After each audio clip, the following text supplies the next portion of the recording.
Slow down anak, baka madapa ka. Paalala ni Sari sa anak. Ngunit sa isang iglap, bago pa man siya muli makapagsalita, tumakbo ang bata ng diretso sa kabilang side ng runway. Elian! Sigaw ni Sari ngunit huli na. Nabangga ng bata ang isang piloto na noon ay naglalakad habang may hawak na flight plan folder. Natumba ang bata. Napahinto naman ang piloto at agad na yumuko para tulungan ang batang lalaki. Oh, I'm sorry. Are you okay, little one? Dahan-dahan na ilalalayan ng piloto ang bata na tumayo. Ngunit nang mapatingin ito sa mukha ng bata, biglang tumigil ang lahat. Parang may malamig na tumaloy sa kanyang ugat. Dahan-dahan niyang tinanggal ang kanyang salamin. Halos hindi makahinga. No way. Bulong niya sa sarili. Imposible. Kamukhang kamukha ng pilotong babaeng lalaking nabangga.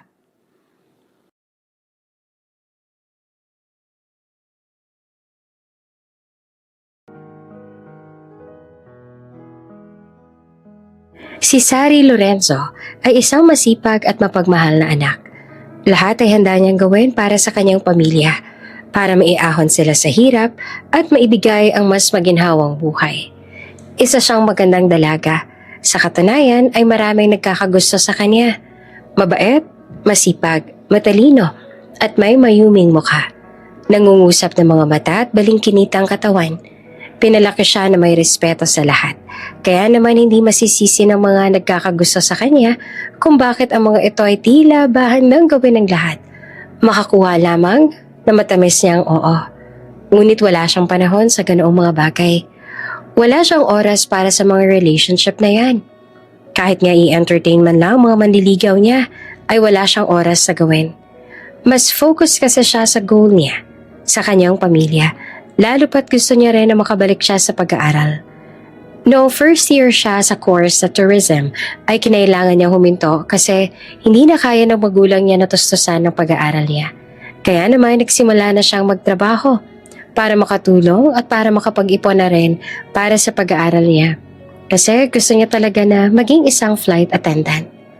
Hindi siya nagrereklamo na kailangan niya magtrabaho ng maaga. Para sa kanya, bawat sweldo ay katumpas ang ginhawa ng kanyang mga magulang sa probinsya. Ngayon nga ay mahigit 2 taon na siyang naninilbihan sa mga Delgado.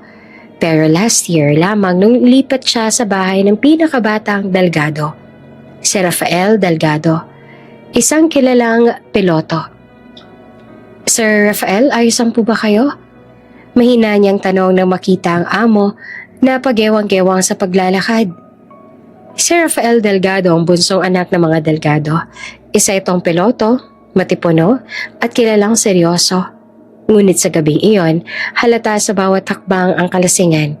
Ang polo ay bahagyang nakabukas at ang korbata ay nakasabit lamang sa leeg. Good evening, Sari. Malabnaw nitong sabi. You're still awake? Nagulat si Sari sa amoy ng alak na agad na bumungad. Sir? Dahan-dahan lang po sa paglalakad, baka matumba po kayo. Ngunit hindi pa man niya natatapos ang sinasabi, ay bigla nang nawala ng balanse ang binata. Mabilis siyang napalapit. Inabot ang braso nito para saluhin. Ngunit sa lakas ng bigat ni Rafael ay siya mismo ang natulak palapit. Sir? At bago pa siya makaiwas, nakaramdam niyang napayakap ito sa kanya. At dahil matangkad at malaking tao, nabibigatan siya rito. Amoy alak ang binata, ngunit may halong bango ng mamahaling cologne. Nanlaki ang mga mata ni Sari. Ang puso niya ay kumabog ng mabilis. Hindi dahil sa takot, kundi sa isang damdaming hindi niya maipaliwanag. Sir Rafael, mahina niyang tawag. Tutulungan ko po kayo makaakyat sa kwarto ninyo. Hindi naman sumagot ang binata. Nananatili lang ito nakapikit ang mata. Tinulungan niya ito na makaakyat sa kwarto nito na nasa 2nd palapag pa ng bahay. Hirap na hirap siyang matulungan nito pag-akyat ng hagdan. Makailang beses sila na muntik mawala ng balanse. Mabuti na lang at napahawak siya kaya hindi sila tuluyang nahulog. Pagdating nila sa kwarto, hingal na hingal si Sari. Sinabihan niya ang binata na mahiga na ito sa kama. Subalit, dahil laseng, para bang hindi ito narinig ang sinabi niya. Nananatili na pagyewang-gewang ang binata kaya tinulungan niya ulit ito. Ngunit huli na. Sa paglingon niya, pareho silang nawala ng balanse at sabay na bumagsak sa kama ng binata. Napapikit si Sari at unang iminulat ang mga mata. Naroon na siya, nakapatong sa dibdib ng amo. Habang ang hiningan nito ay dumadampi sa kanyang pisngi. Tahimik ang paligid. Tanging mahinang tiktak ng orasan at mabilis sa tibok ng kanyang puso ang maririnig. Your eyes. Bulong ni Rafael, bahagyang nakangiti kahit lasing. You have beautiful eyes, Sari. Namula siya sa hiya na bumangon. Pasensya na po, sir. Hindi ko pa sinasadya. Sabi ko naman po kasi sa inyo, magdahan-dahan kayo dahil baka matumba po kayo eh. Hindi na ito sumagot. Ngumiti lamang at pinikit ang mga mata niya. Maingat niya inalalayan si Rafael. Panahiga ng maayos at inayos ang kumot. Tinulungan niya na lamang ito para makatulog ito ng mas komportable. Pagkatapos ay umalis na siya. Lumapit siya sa pinto, huminga ng malalim at mahina ang boses na nagsabing, "Good night, Sir Rafael." Ngunit bago siya tuluyang makalabas, narinig niya ang paos sa bulong na binata. Halos pabulong sa dilim. "Good night, Sari." Mataas na ang sinag ng araw na magising si Rafael Delgado. Napasingap ang binata sa bigat ng ulo. Pakiramdam na Rafael ay minamartilyo ang kanyang ulo. Damn it! Mariing bulong niya habang napahawak sa sentido. Hindi niya agad maalala kung paano siyang nakarating sa kama. Ang huling natatandaan niya ay ang bar. Na hindi niya na rin natandaan kung ilang bote ng alak ang naubos nila ng kaibigan niyang si Marco. Napailing siya. No way! Habang pilit niyang inaalala ang nangyari, may kumatok sa pinto at sunod niyang marinig ang isang mahinhing boses. Sir Rafael, gising na po kayo? Nang marinig niya iyon, tila ba biglang bumalik sa isip niya ang eksena kagabi. Napakapit siya sa unan at napahinga ng malalim. Sari, sir, pwedeng pumasok? Tanong ulit ng dalaga. Yeah, come in. Sagot niya. Dahan-dahan namang pumasok si Sari, dalang isang tray ng mainit na sopas, baso ng tubig at ilang tableta ng gamot. Nakasuot pa rin ang dalaga ng simpleng uniforme na tila mas lalo lamang nagpaamo sa maliit na mukha nito. Good morning, sir. Bati nito, hindi makatingin ng diretsyo. Masakit pa po ba ang ulo ninyo?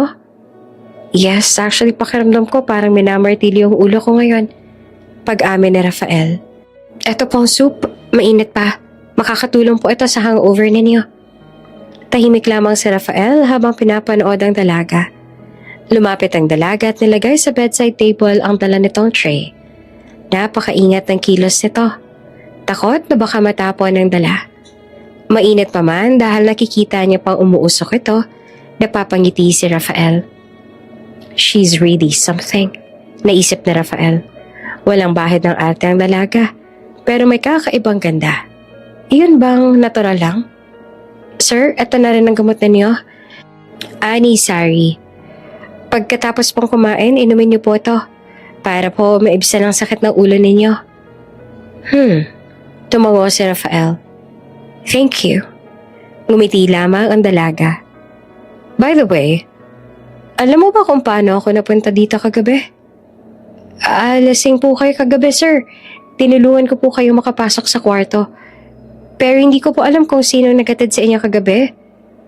Pero wala pong sasakyan niya sa garahe kaya sigurado po ako na hindi kayo nag-drive ng lasing kagabi. Medyo nakahinga naman ng maluwag si Rafael sa narinig. Mabuti na lang talaga at hindi siya nag-drive ng lasing kagabi. Kasi kung sakali man, babatukan niya ang sarili. Bukod sa ipapahamak niya ang kanyang lisensya, ilalagay niya rin ang sarili sa kapahamakan. Did I do anything stupid? Tanong niya muli. Mabilis naman ang naging tugon ni Sari. Wala po. As in wala. Pinahiga ko lang po kayo tapos umalis na ako agad. Natawa naman ang mahina si Rafael. You seem nervous. Hindi po. Mabilis at tanggi naman ang dalaga. Pero halatang kabado. Sige po sir. Kainin niyo na po ang soup bago po lumamig. Tahimik na sumunod si Rafael habang ang dalaga naman ay nagpapaalam na rin. At sa bawat sandok ng sabaw ay hindi nawawala ang ngiti sa kanyang labi. Ngayon lang siya nakaramdam ng ganitong katahimikan sa buhay. Hindi nakakaasiwa, kundi nakakagaan. Sumagi rin sa isip niya ang isang bagay. My mother was right. It's a good thing I agreed when she insisted on getting a housemaid. Dapat ay sa pangunahing mansyon nagtatrabaho si Sari sa tahanan ng kanyang mga magulang.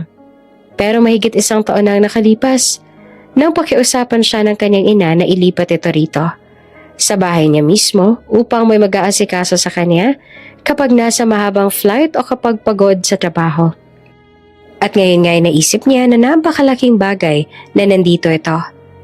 Maaga pa lang ay gising na si Sari. Tahimik niyang inayos sa mga gamit ni Rafael. Uniform ng peloto, neatly pressed, sapatos na makintab, at ang maliit na bag na laging dala ng binata sa bawat lipad. Habang inaayos niya ang kwadradong luggage, napahinto siya sandali. Madalas siya nakikita si Rafael na palabas-masok sa mansyon. Suot ang uniform, bitbit ang confidence sa tila likas sa binata. Pero ngayon, habang inaayos niya ang gamit nito, napagtanto niyang tao rin pala ito. May kalat, may pagod, may bahid ng pagiging ordinaryo sa gitna ng marangyang buhay. Ang nasa isip kasi noon ni Sari, perfect ang binata. Wala kasi siyang makitang imperfections dito noon. Kumbaga, ang buhay nito ang pinapangarap ng lahat. Good morning. Nagulat siya sa boses mula sa pinto. Si Sir Rafael halatang bagong gising. Suot pa ang simpleng white shirt. Good morning po. Sagot niya naman agad. What are you doing? Inaayos ko lang po yung gamit niya para sa flight. You don't have to do that all the time. I can handle it. Nito? Umiling naman si Sari. Hindi po, trabaho ko po ito. Tsaka ito rin po ang bilin sa akin ng Ma'am Olivia para raw po hindi na kayo mahirapan. Napatango si Rafael at naisip nito kung gaano ka-dedicated ang dalaga sa trabaho nito. Bihira na sa panahon ngayon ng ganitong kasipagan. Si Rafael kasi ang tipo ng boss na wala namang pakialam kung ginagawa ng kasambahay ng maayos ang trabaho nito, kaya kung ibang tao lang si Sari, siguro ay inaabuso na nito ang kabaitan ng boss at ang pagiging walang pakialam nito sa mga bagay-bagay. But Sari is just different. Habang abala si Sari sa pag-aayos, hindi niya napansin na tumutulong na rin si Rafael. Kunin ko to. Sabi ni Rafael at tinabot ang maliit na pouch ng dokumento, pero sabay nilang inabot yon. Kaya nagkadikit ang makamay nila. Pareho silang natigilan. Sorry po sir. Mabilis sasabi ni Sari. It's okay. Mahinang sagot naman ni Rafael, bahagyang nakangiti. Makalipas ang ilang sandali, ay natapos na rin ni Sari sa pag-aayos sa mga gamit at si Rafael na rin ay nakapaghanda na rin para umalis at magtungo sa hotel para sa flight nito bukas. Nagtaka si Sari nang lumapit sa kanyang binata at inabot ang hawak na necktie niya. Can you tie this for me? Medyo nanginginig pa ang kamay ni Sari habang tinatali ang necktie. Amoy niya ang kulo ng binata. Halong sandalwood at mint at bawat paglapit nila ay parang pinipigilan niyang huminga ng malalim. Tahimik lang si Rafael, nakatingin sa kanya. Hindi naman ito napigilang mapansin kung gaanong kaseryosong mukha ng dalaga sa ginagawa. Para bang isang simpleng necktie ay isang misyon na dapat magtagumpay. Nang mapagtanto na Rafael na tumagal na ang titig nito sa dalaga, ibinaling na nito ang tingin sa iba at inayos na lamang ang suot na wristwatch. Perfect. Bulong ni Rafael nang matapos ito. Thank you, Sari. Pagkatapos ng ilang sandali, lumabas sa ulit si Rafael, bitbit ang bag, handa na sa biyahe. Babalik ako sa 3 araw. Sabi nito, take care of yourself, okay?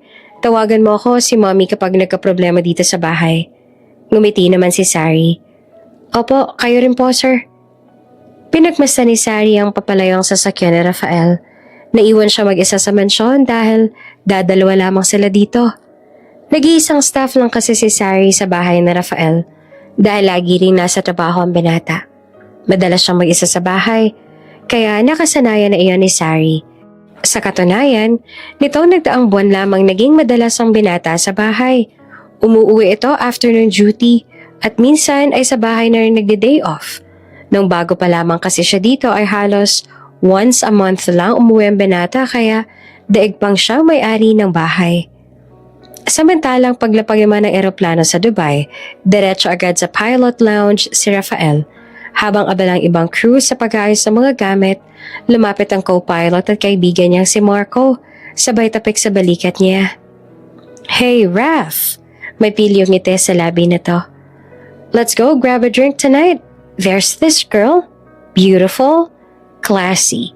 Been asking about you for months now. Umaling si Rafael habang inaabot ang flight report. No man, I'll pass. I'm heading straight to the hotel.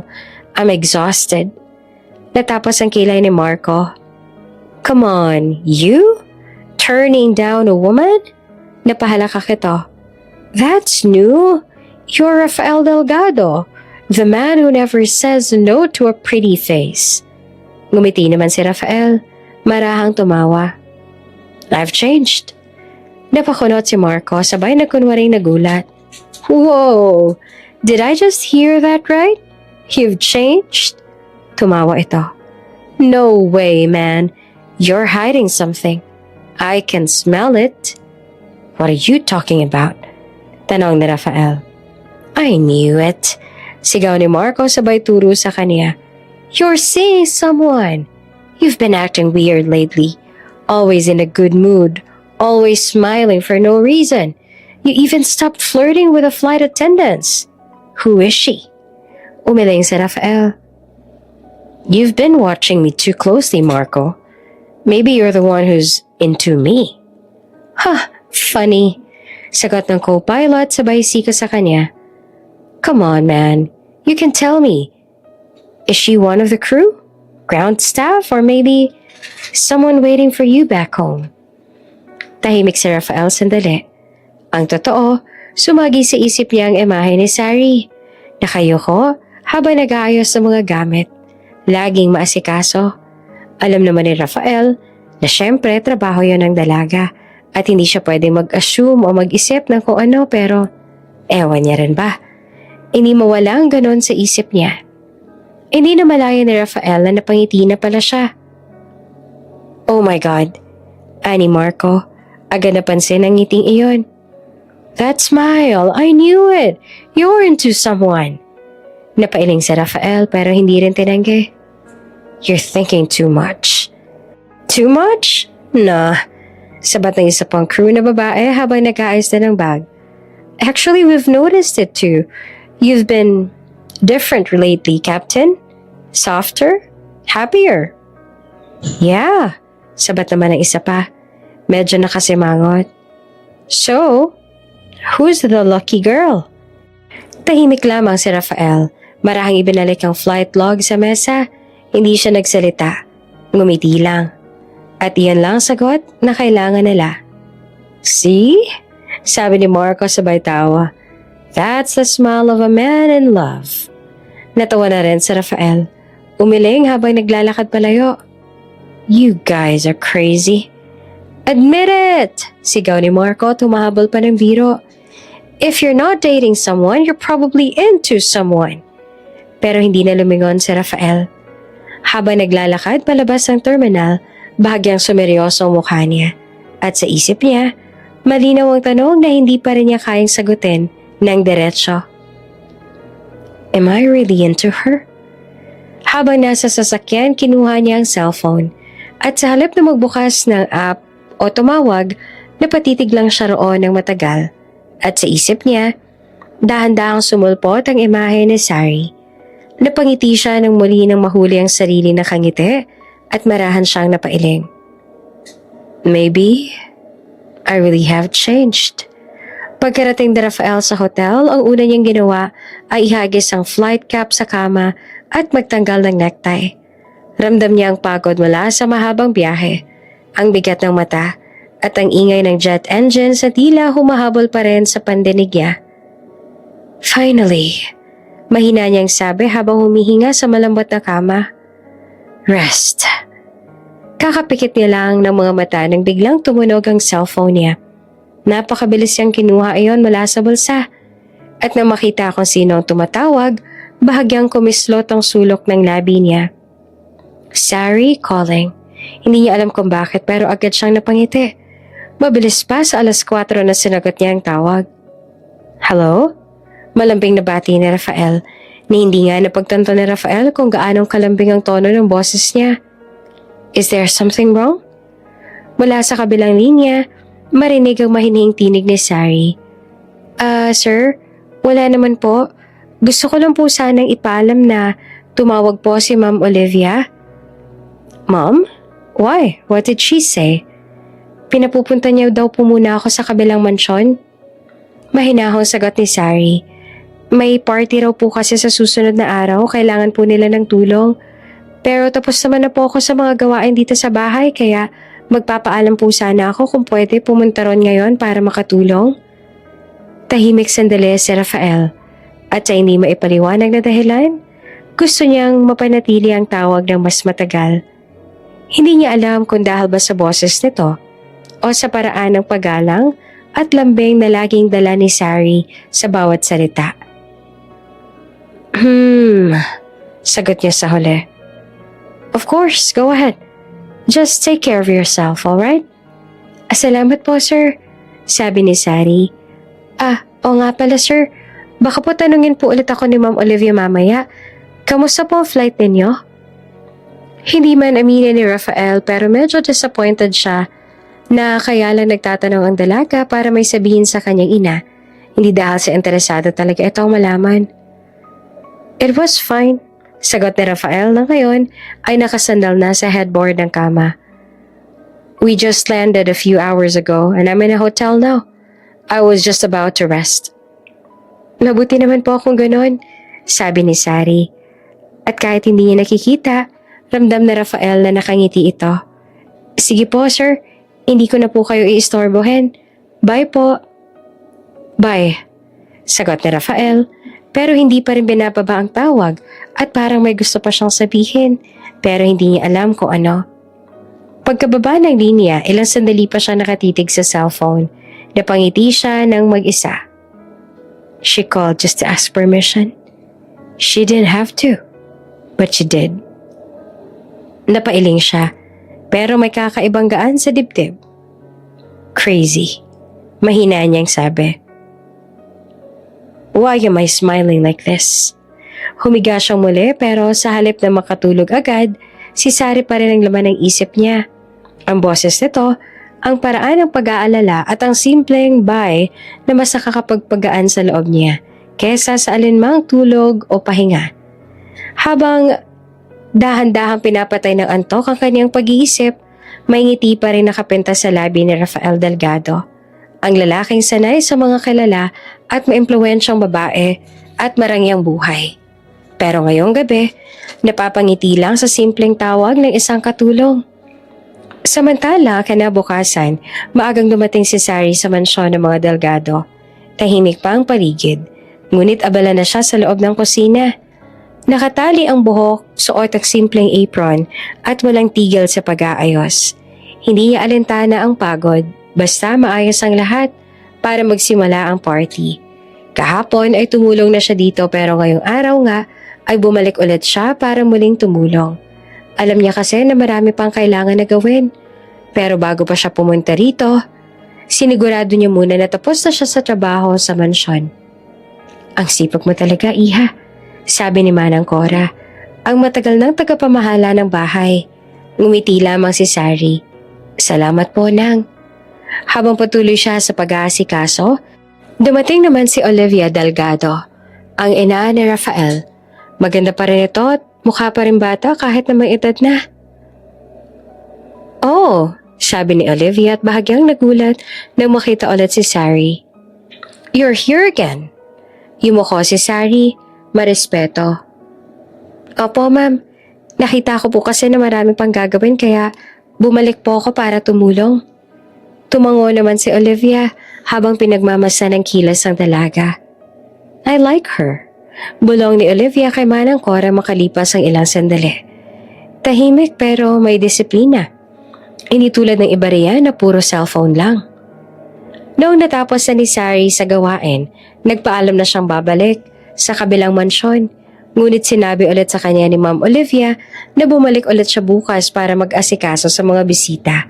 Kaya naman, agad na pumayag si Sari. Nangako rin naman kasi si Ma'am Olivia na bibigyan siya nito ng bonus.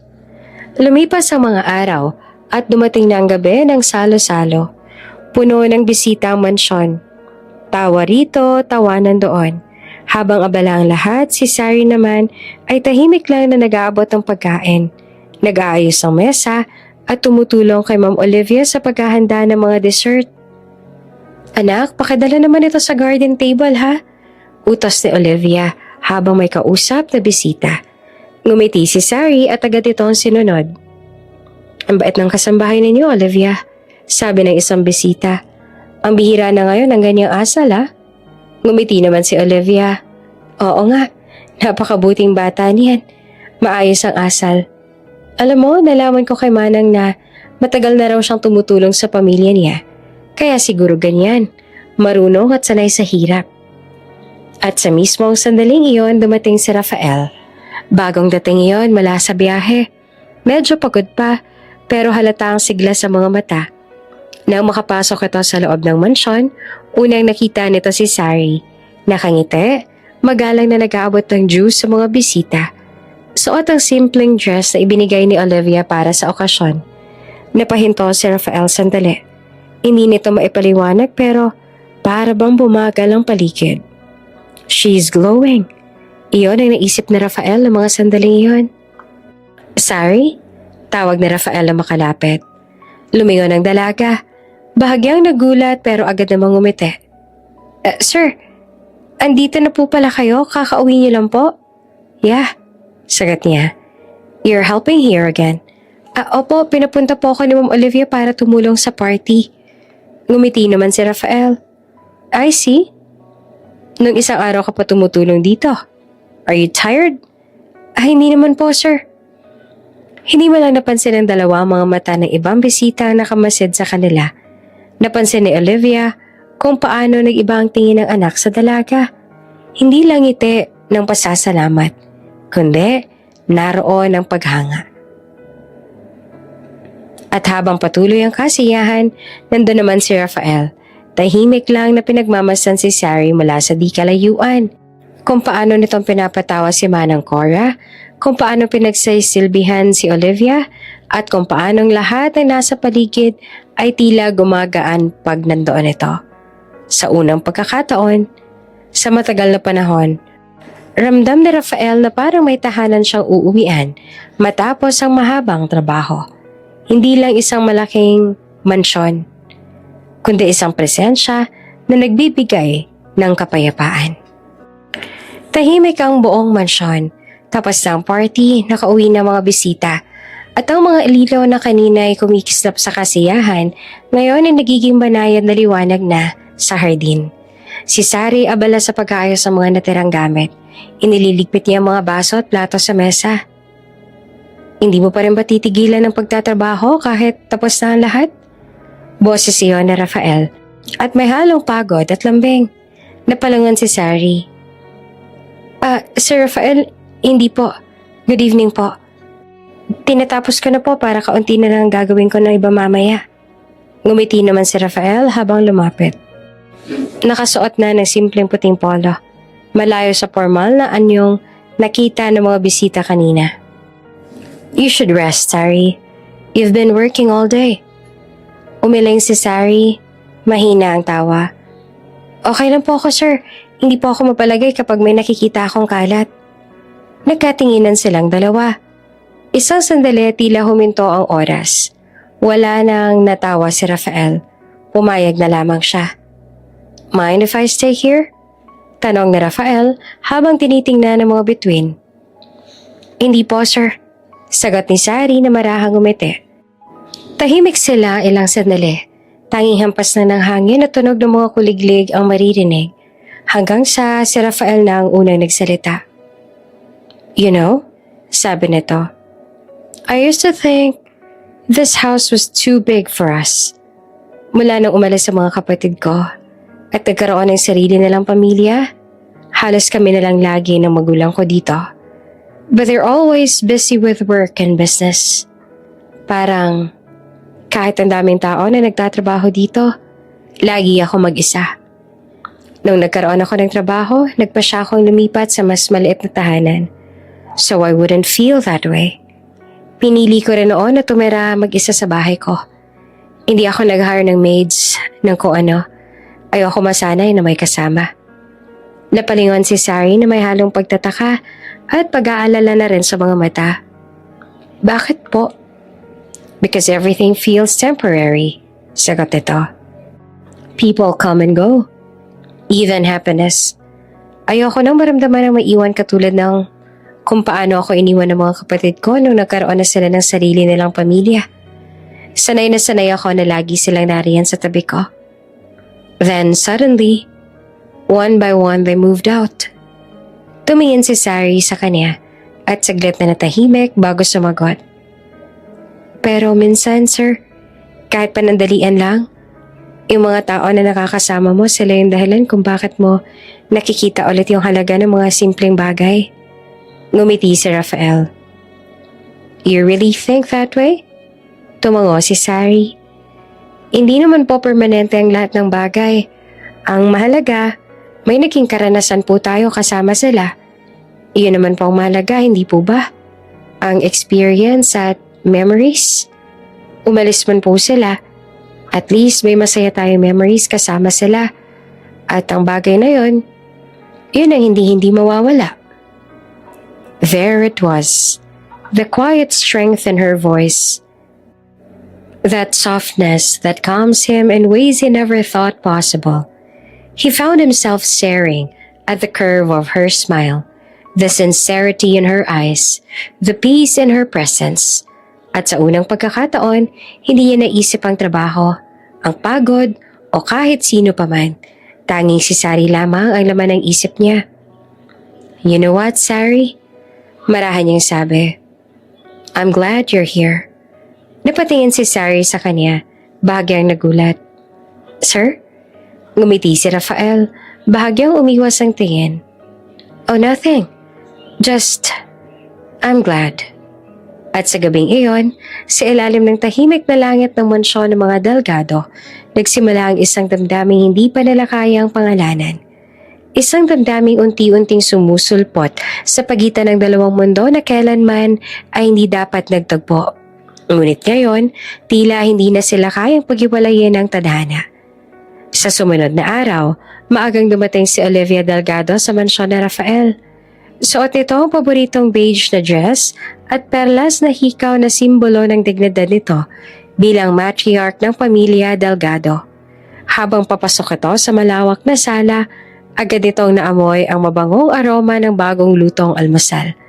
Nakangiting sumalubong si Sari. Maayos ang suot na simpleng blouse at apron. Magandang umaga po, Ma'am Olivia. Magalang niyang bate. Pasensya na po, hindi ko po alam na bibisita kayo, pero gusto niyo po bang mag-almusal? Ngumiti si Olivia ng bagya. Hindi na, iha. Napadaan lang ako. Gusto ko lang sanang makita ang anak ko. Naroon pa po siya sa veranda, ma'am. Nagkakape po. Salamat, Sari. Sagot ni Olivia. Pero nananatiling nakatingin sa dalaga ng ilang segundo. Tila binabasa ang bawat galaw nito. Tahimik nitong pinagmasa ng paraan ng pagsasalita ni Sari, ang mahinhing kilos at ang banayad na tono ng boses. Ilang sandali pa, lumabas na rin si Rafael. Suot pa ang puting t-shirt at pajama. Bahagya itong napangiti nang makita si Sari pero nagulat din nang makita ang ina. Good morning, Mom.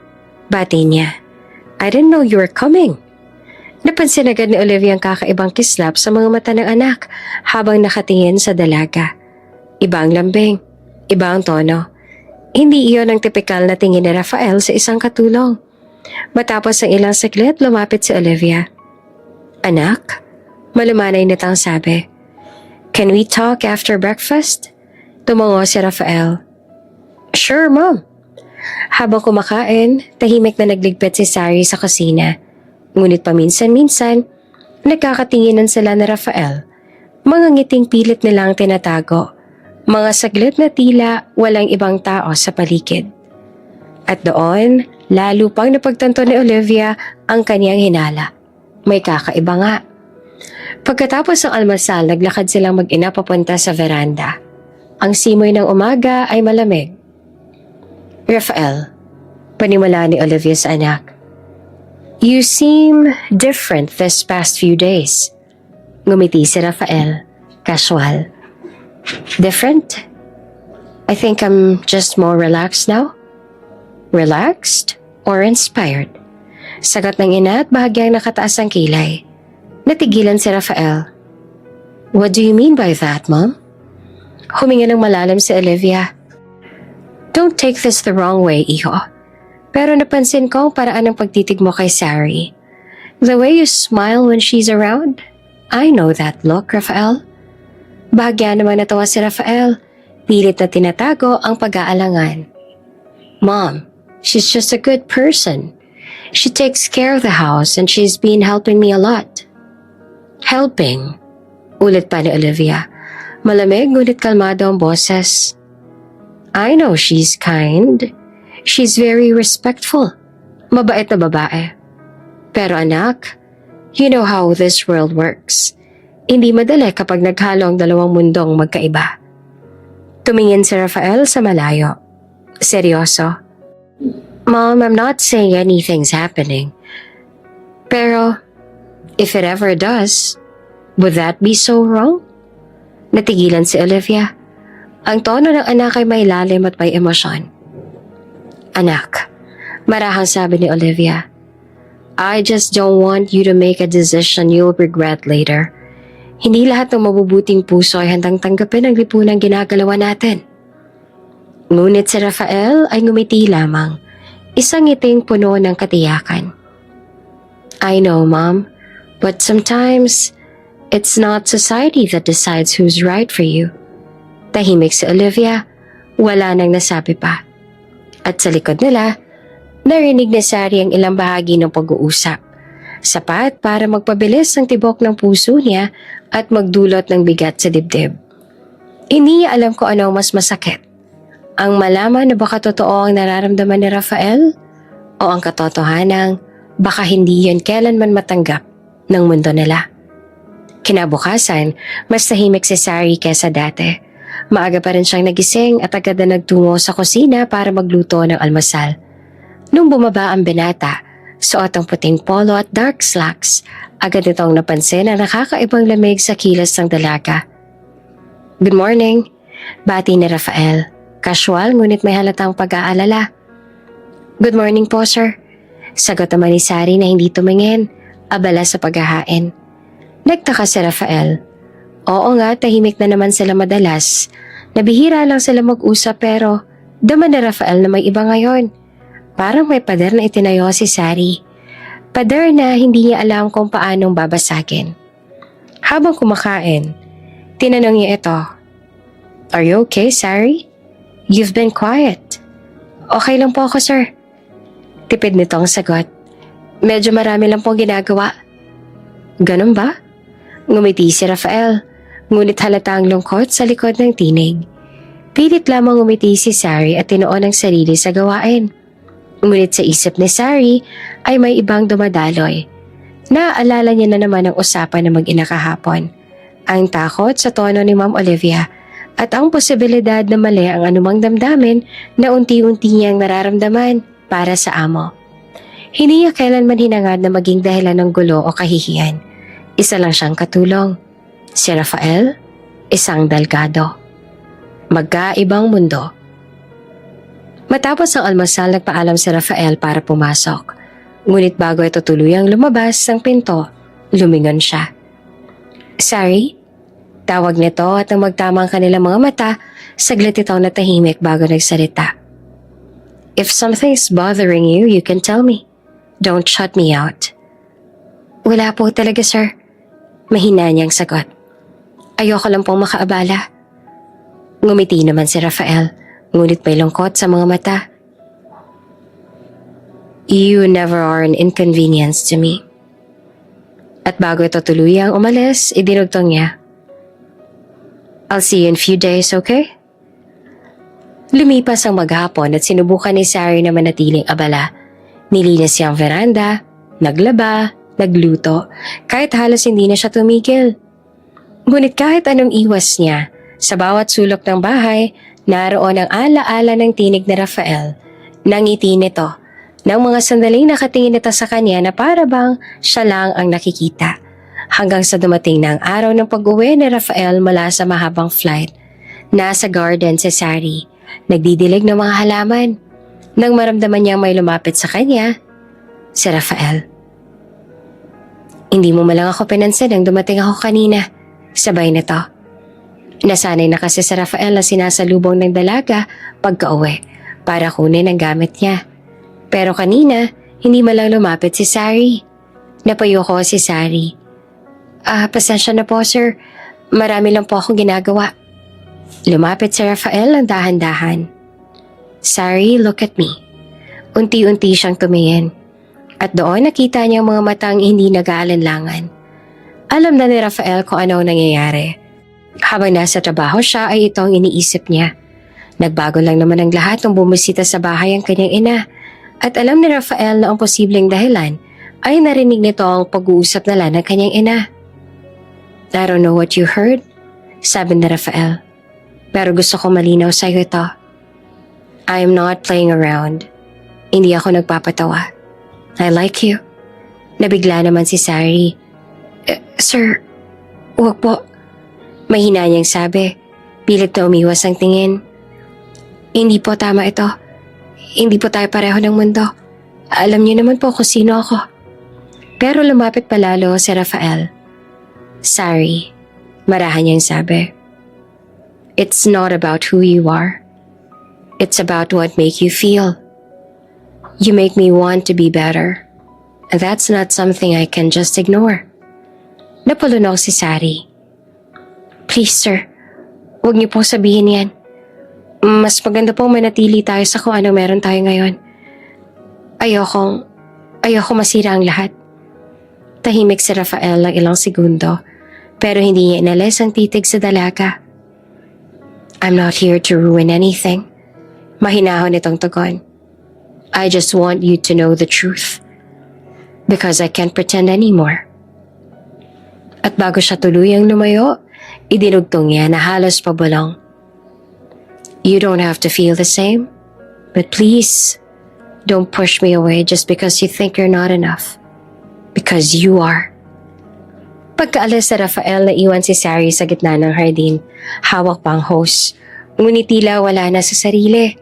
At sa katahimikan ng gabi, habang lumalakas ang tibok ng kanyang puso, hindi niya alam kung alin pa ang mas nakakatakot. Ang pagmamahal o ang katotohanang baka maramdaman niya rin ito pabalik.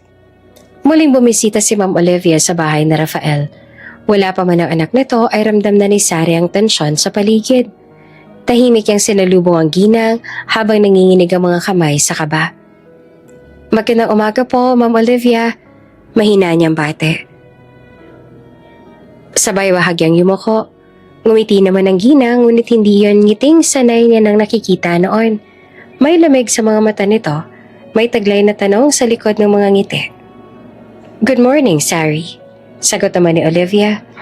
Let's have a little talk, shall we? Alam na agad ni Sari kung saan hahantong ang usapan.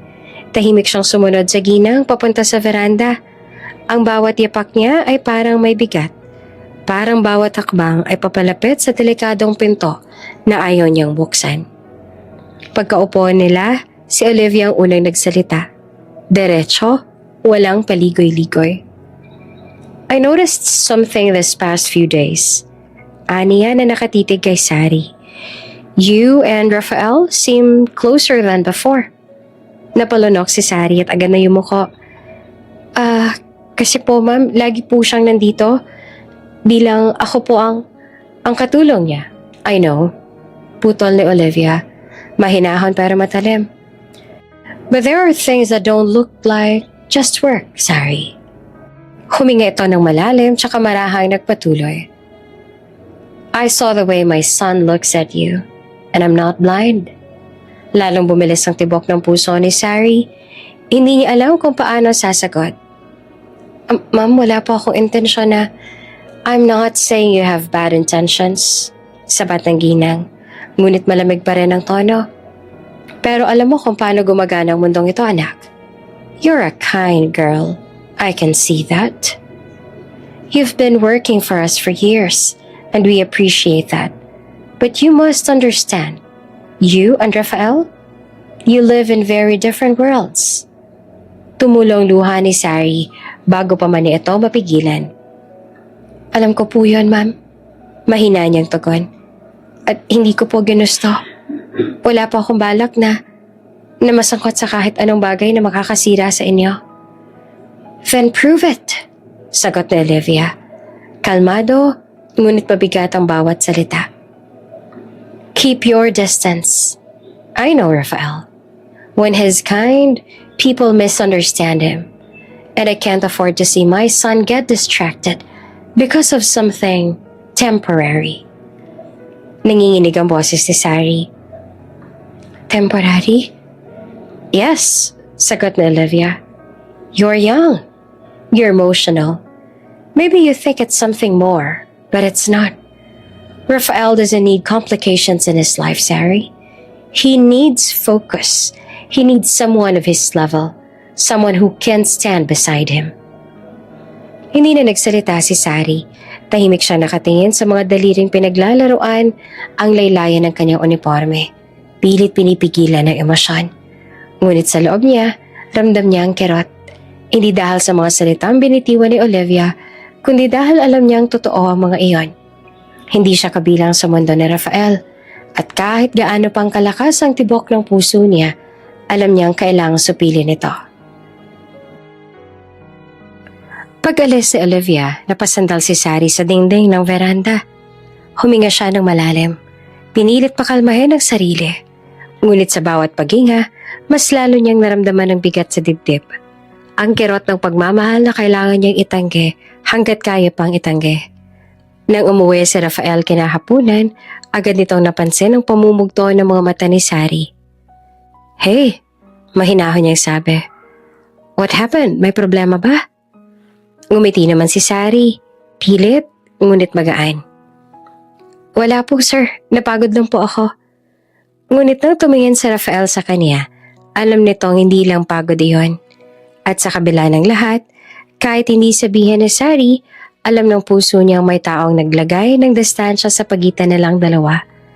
Isang distansyang hindi niya alam kung kaya pa niyang hindi tawirin. Lumipas ang mga araw na tila napakabagal para kay Sari. Simula na mag-usap sila ni Ma'am Olivia, sinubukan niyang umiwas kay Rafael. Hindi na siya tumatagal sa harap nito. Kung dati nakikipag-usap siya habang nag-aayos ng pagkain o gamit, ngayon ay palagi nang maikli ang kanyang mga sagot. Opo, sir. Sige po. Tapos na po. Ginawa niya ang lahat para manatiling profesional. Pero si Rafael hindi marunong tumigil. Hey, Sari. Tawag nito minsan habang nag-aayos siya ng mga bulaklak sa living room. You're avoiding me, aren't you? Nalaglag ang tangkay ng rosa sa kamay ni Sari. Hindi po, sir. Busy lang po ako. Ngumiti si Rafael. Pero halata ang pagkadismaya sa mga mata. Busy? You've always been busy. Pero ngayon parang ayaw mo na akong kausapin. Tahimik lang si Sari. Hindi niya magawang tumingin dito. Kung titigan niya si Rafael, baka bumigay ang mga salitang pinilit niyang pigilan. May sinabi ba si Mommy sa'yo? Tanong nito na seryoso na ang tono. Napalunok si Sari. Marahang umiwas ang tingin. Wala po, sir. Ngunit alam na Rafael, may dahilan sa likod ng biglang paglamig ni Sari. At ayaw niyang tanggapin na basta na lang siya iiwasan nito. Kaya simula noon mas lalo siyang naging mapagmasid. Mas madalas lumalapit. Tuwing naghahanda si Sari ng pagkain, nariyan siya sa kusina, nanonood. Tuwing naglilinis si Sari sa sala, nandun siya. Nag-aalok ng tulong kahit alam niyang hindi kailangan. Sir, ako na po yan. Sabi ni Sari minsan habang pinupunasan ng mesa.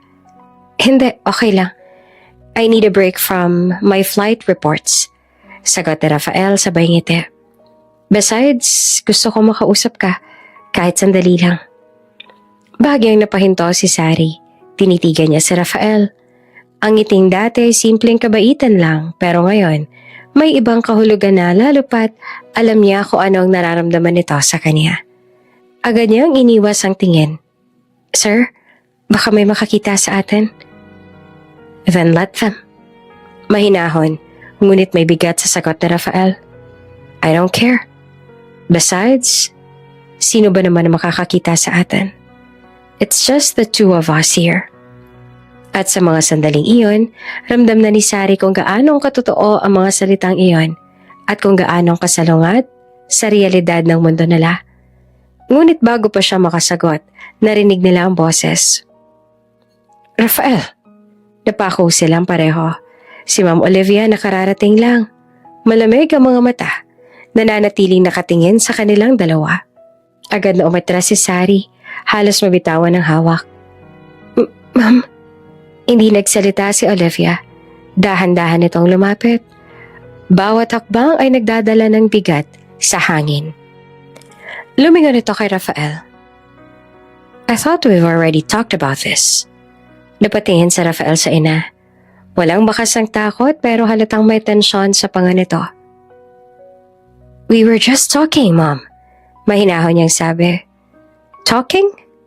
Ulit na Olivia na matalimang tingin. Because from here, it doesn't look like just talking. Nanginginig si Sari. Ma'am, ako po. Go to your room, Sari. Malamig na sabi ni Olivia. Hindi inaalis ang tingin sa anak. I need to speak with my son. Sandaling tinitigan ni Rafael si Sari. Mga matang nagsasabing, it's okay, trust me. Bago ito sumunod sa utos ng ina. Pag-alis si Sari, nanatiling tahimik ang buong sala. Ang tanging maririnig ay ang mabigat na paghinga ni Olivia.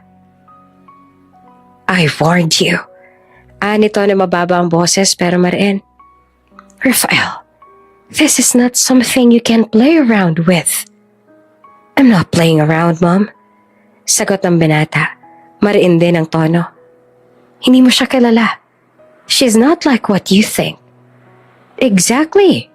Mariing sagot ng ginang. She's not like us. And that's the problem. Simula noon lalo nag-iba ang ihip ng hangin sa mansyon. Tahimik si Sari. Hindi na siya ganun kakomportable tuwing magkasama silang dalawa. Kung dati natural lang ang pag-uusap nila, ngayon ay palagi nang may pagitan. May alanganang espasyo na parang pader na naghihiwalay sa kanilang dalawa. Kapag tinatawag niya si Rafael, tila lagi nagmamadaling umiiwas. Sir, may gagawin pa po ako sa kusina. O kaya, Sir, tapos na po ako maglinis sa sala. Ang madalas niyang dahilan. At kapag napapatingin ito sa kanya, mabilis niyang iniiwas ang mata. Natatakot na baka mabasa nito ang laman ng kanyang damdamin. Ramdam na Rafael yon. Ramdam niyang parang lumalayo si Sari. At sa hindi niya maipaliwanag na dahilan, nasasaktan siya. Kaya isang araw napagdesisyonan niyang siya naman muna ang dumistansya. Maybe this is for the best. Bulong na Rafael sa sarili. If she's uncomfortable, I shouldn't make things harder for her. Pagkalipas ng ilang araw matapos ang mahabang flight mula Singapore, magkasamang kumain sina Rafael at ang kanyang co-pilot na si Marco sa airport lounge. Tahimik si Rafael habang abala naman si Marco sa pagkain ng sandwich. Napansin ng kaibigan ng lungkot sa mukha ng binata. Man, you look like someone just crashed your plane. Biro pa ni Marco sabay tawa. Hindi naman sumagot si Rafael. Umiling lang ito at uminom ng kape. Seriously? Patuloy pa ni Marco. You've been quiet for days. You used to joke around with the crew. Now, you're just blank. What's going on? Walang sagot. Ngumisi si Marco. Kunwari nagbibiro. Don't tell me, broken-hearted ka? Napatingin si Rafael pero walang reaksyon sa mukha. Oh, damn, sabi ni Marco na natawa. Tama nga ako. Gusto mo ba kitang ireta sa babae? Flight attendant friend ko, maganda, mabait. Single para mabilis lang na makamove on. Umiling si Rafael. No, I'm good. Come on, Raf. Hindi pwedeng puro trabaho lang. Mas lalo ka mahihirapan na makamove on yan. Kailangan mo rin ang ibaling ang atensyon mo sa iba. Sagot ni Marco. Ngunit napansin ni Marco na seryoso talaga si Rafael, kaya bumuntong hinanga siya at nagbago ng tono. Alright, joke aside, sabi ni Marco. You wanna talk about it? Tahimik si Rafael sandali, bago nagsalita. It's complicated. Complicated usually means you're falling for someone you shouldn't, sabi ni Marco sabay ngiti. Oops! May break muna. Gusto mo bang ma-shoutout dito sa channel ni Ate Jane? Mag-comment lang ng lesson you learned from the latest story uploaded. Dahil pipili kami ng isang best comment of the day para i-shoutout sa susunod na upload. Kaya huwag kalimutang mag-iwan ng lesson you learned after you watch this video. Maraming salamat! Shoutout nga pala kina Esther Lucas, Marilyn De Palubos from Dumangas, Iloilo, at Nida Pelas from Quezon Province. Sa ating mga taga-subaybay, paki-comment naman po sa baba kung taga saan kayo para alam ko kung hanggang saan umaabot ang mga kwento ni Ate Jane at para ma-shoutout ko kayo sa mga susunod pa nating mga kwento. Maraming salamat sa pakikinig.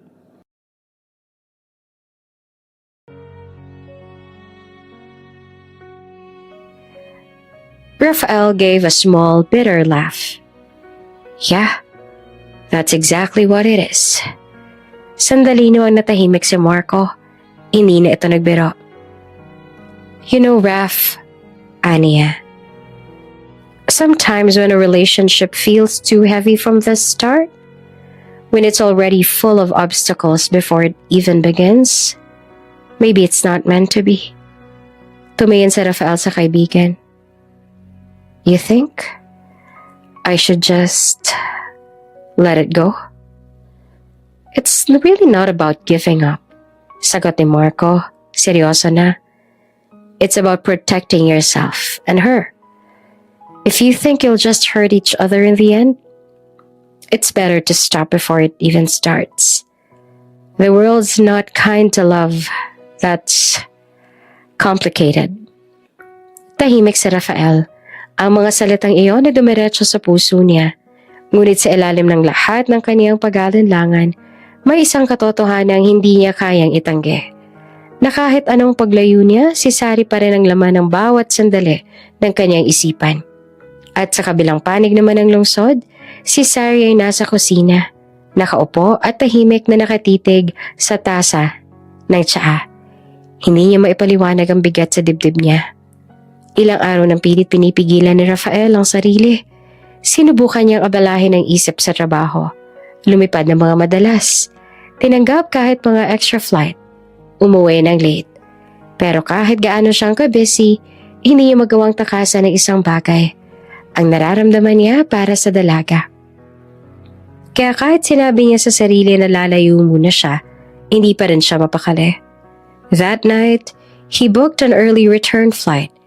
2 days earlier than planned. Pagdating niya sa mansyon, madalim pa. Ilang ilaw lang ang bukas, tahimik. Dumaan siya sa hallway at bago pa man siya makarating sa hagdan, narinig niya na ang kaluskos mula sa kusina. Doon niya nakita si Sari, nakatayo sa harap ng mesa, abala sa pag-aayos sa mga bulaklak sa florera. Simple lang ang suot nito, plain shirt at apron. Pero sa paningin ni Rafael, para bang lumiwanag ang buong lugar. Hindi niya napigilang umiti. Hindi ka pa ba natutulog? Mahina niyang tanong. Nagulat naman si Sari at halos nabitawan ng hawak. Sir Rafael, gulat niyang sabi. Akala ko po sa susunod na araw po kayo darating. Nagkibit balikat si Rafael. Pilit na pinapakalma ang sarili. I decided to come home early. Namiss ko yung bahay. Mas tahimik kasi rito. Sabay titig niya sa flash. And maybe, I missed someone here too. Agad na umiwas ang tingin si Sari. Ganun po ba sir? Mukhang pagod nga po kayo. Paghahanda ko po kayo ng pagkain, baka gutom na kayo. Ngunit bago pa man makatalikod si Sari, hinawakan ni Rafael ang kanyang braso. Marahan, hindi mapilit. Ngunit ramdam niya ang bigat ng bawat segundo. Sorry. Ang tinig ni Rafael ay mababa, halos pabulong, pero puno ng emosyon. Did I do something wrong? Nanlaki ang mga mata ni Sari. Po? Ever since that night, patuloy na Rafael, you've been avoiding me. You don't look at me the same way anymore. I just wanna know why. Hindi naman agad nakasagot si Sari. Ang dibdib niya ay parang kumakabog ng mabilis. Sir, wala po kayong kasalanan. Ako lang. Siguro, I'm just trying to remind myself of where I stand. Where you stand. Mahinang ulit na Rafael. Nakatitig pa rin sa kanya. Opo. Dito. Sabay turo ni Sari sa sarili. Katulong po ako dito sa bahay ninyo. At ikaw po ang amo ko. Hindi ko dapat. Naputo lang salita niya. Hindi niya magawa na ituloy. Tahimik sa Rafael. Lumapit ito ng bahagya. Halos marinig na ni Sari ang tibok ng puso nito. I don't care about position, Sari. Mahinang sabi nito. I care about you. Napatigil si Sari. Para siyang natunaw sa mga salitang iyon. Gusto niyang maniwala. Gusto niyang yakapin ang sandaling iyon. Pero alam niyang mali. Please, huwag niyo pong sabihin yan, sir. Halos pabulong niyang sabi. Nanginginig ang tinig. Baka kung ano pa sabihin ng mga tao. Baka lalo lang tayo masaktan. Huminga ng malalim sa Rafael. He wanted to argue. To tell her that he didn't care about anyone else. Pero nang makita nito ang takot sa mga mata ni Sari, napigilan ni Rafael ang sarili. Marahan din binitiwan ni Rafael ang kamay ng dalaga. You're right. Bulong ni Rafael. Halos punit ang boses. Maybe it's better this way. Tumango si Sari. Pilit na umiti. Salamat po sa pag-unawa, sir. At dahan-dahan na siyang lumayo. At hindi na lumingon. Si Rafael naman ay naiwan sa gitna ng kusina. Tahimik, pinagmamasdan ng bawat hakbang na palayo sa kanya. At sa sandaling iyon, alam niyang pareho silang talunan. Sapagkat minsan, kahit pareho kayo nagmamahal, mas malakas pa rin ang takot kaysa sa puso at nararamdaman. Malalim na ang gabi ngunit gising pa rin si Rafael. Nakatingin lamang siya sa kisame. Pinipilit kumbinsihin ng sarili na kaya niyang makalimot. Pero sa bawat sulok ng bahay, naroroon pa rin ang alaala ni Sari. Sa halakak nito sa kusina, sa mga paang marahang naglalakad sa pasilyo, sa tinig nitong laging puno ng pag-aalala. How can you forget someone who's always around? Kaya nang tawagan siya ng kaibigan niyang si Marco, hindi na siya nagdalawang isip. Let's go out, man. Sabi nito sa kabilang linya. You sound like you need a drink. At doon nga siya natagpuan ni Marco sa isang bar na tahimik na umiinom sa tabi. Pilit tinatago ang bigat sa dibdib. Still thinking about her? Tanong ni Marco habang pinupuno ang baso ni Rafael. Walang sagot si Rafael. Tumingin lang siya sa inumin at marahang umiti. Maybe I'm just not used to feeling this way. Napabuntong hininga si Marco. You're not the first, Raf. You're just in love. And it hurts because you can't have her. Naging tahimik si Rafael. I can't even be mad. Bulong niya. She's right. We're from two different worlds. Then you move on. Sagot ni Marco. It's hard at first but trust me, you'll get there. You always do. Sabay tawa. Pilit na nagpapagaan ng loob ng kaibigan. Pero kahit ganon, alam ni Rafael na hindi ganoong kadali. Ininom niya ang alak na parang iyon lang ang paraan para manahimik ang puso niya. Hanggang sa tuluyan na siyang nalasing. Pag-uwi niya sa mansyon, halos hindi na siya makalakad na maayos. Pinahatid lang siya ni Marco sa taxi driver kasi pareho na rin silang lasing. Nadata niya si Sari sa may pinto. Gulat at agad na lumapit. Sir Rafael? Diyos ko po, lasing na lasing kayo. Mabilis sasabi ni Sari habang inaalalayan nito papasok. Hindi naman ito sumagot. Tanging malamlam na ngiti lamang ang ibinigay sa kanya. Why are you always here? Taking care of me. Bulong ni Rafael habang nakahawak sa braso ni Sari. Dahil trabaho ko po yun, sir. Sagot niya na mahina. Now please, umupo muna kayo. Ngunit bago pa niya maituloy, marahan na siyang hinila ni Rafael. Natumba siya at bago pa siya makabangon, naramdaman niya ang mga matang nakatitig sa kanya.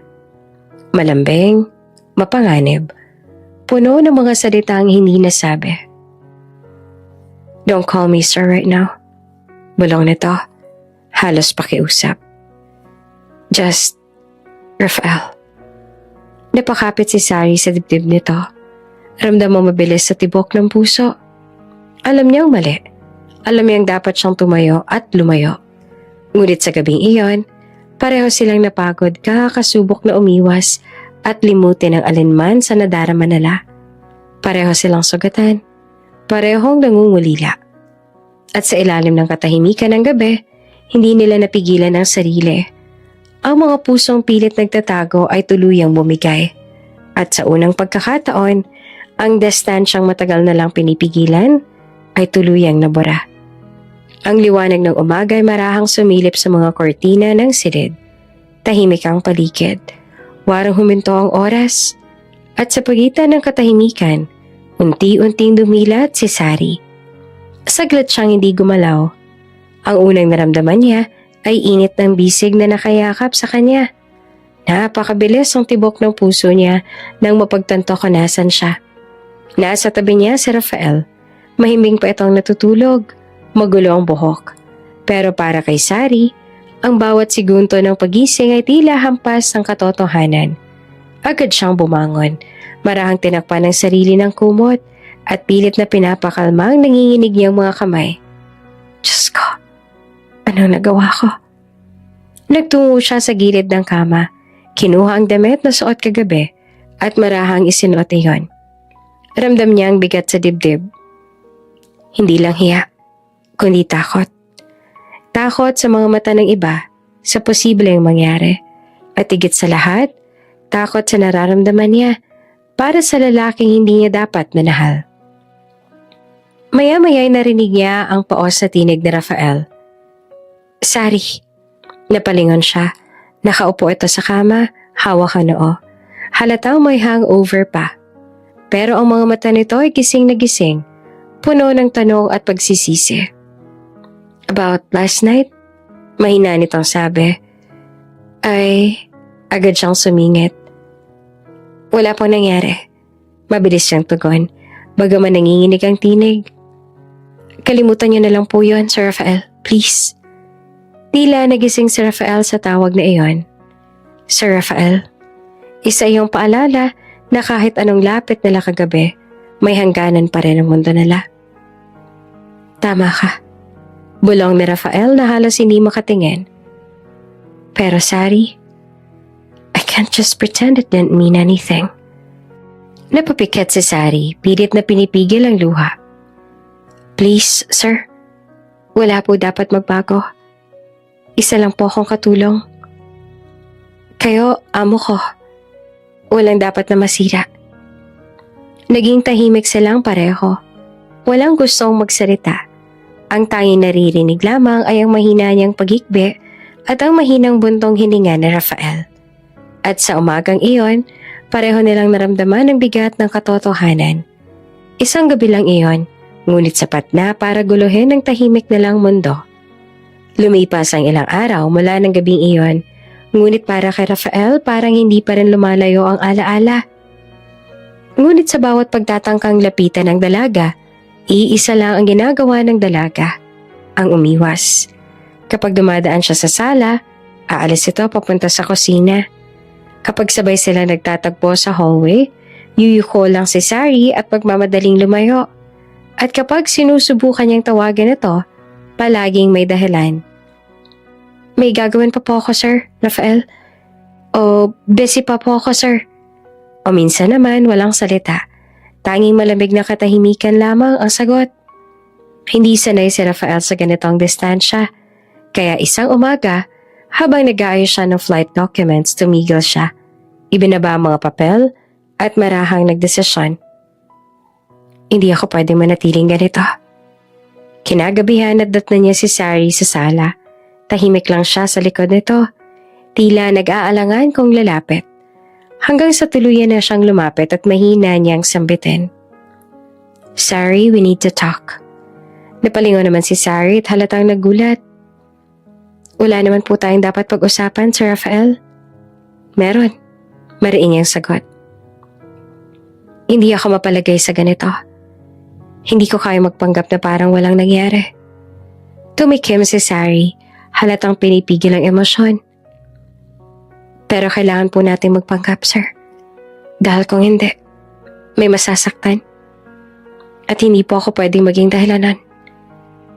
Bago pa man makasagot si Rafael, isang tinig ang sumingit mula sa likuran. Sorry. Pareho silang napalingon. Si Olivia. Kanina pa ito nasa bahay. Kasama ni Sari, ngunit hindi alam ni Rafael na dumating palang ina. Nakatayo ito sa may pintuan ng hardin. Malamig ang titig, pero may bigat sa boses. Can I talk to you for a moment? Tanong nito kay Sari. Nagkatinginan muna silang dalawa ni Rafael bago ito tumungo. Tahimik siyang sumunod kay Olivia papunta sa veranda. Pagkapasok nila, ilang sandali ang lumipas bago muling nagsalita si Olivia. Matagal na kitang pinagmamasdan, Sari. Panimula nito. Alam kong mabait ka, masipag, at hindi mo sinasadya na mapalapit sa anak ko. Napatungo si Sari. Pasensya na po, ma'am, wala po ako. Ngunit pinutol siya ni Olivia. Hindi mo kailangang magpaliwanag. Pero gusto kong malaman mo kung bakit pinipigilan ko kayong dalawa. Sandaling tumigil ito bago dumiretso sa mata ni Sari.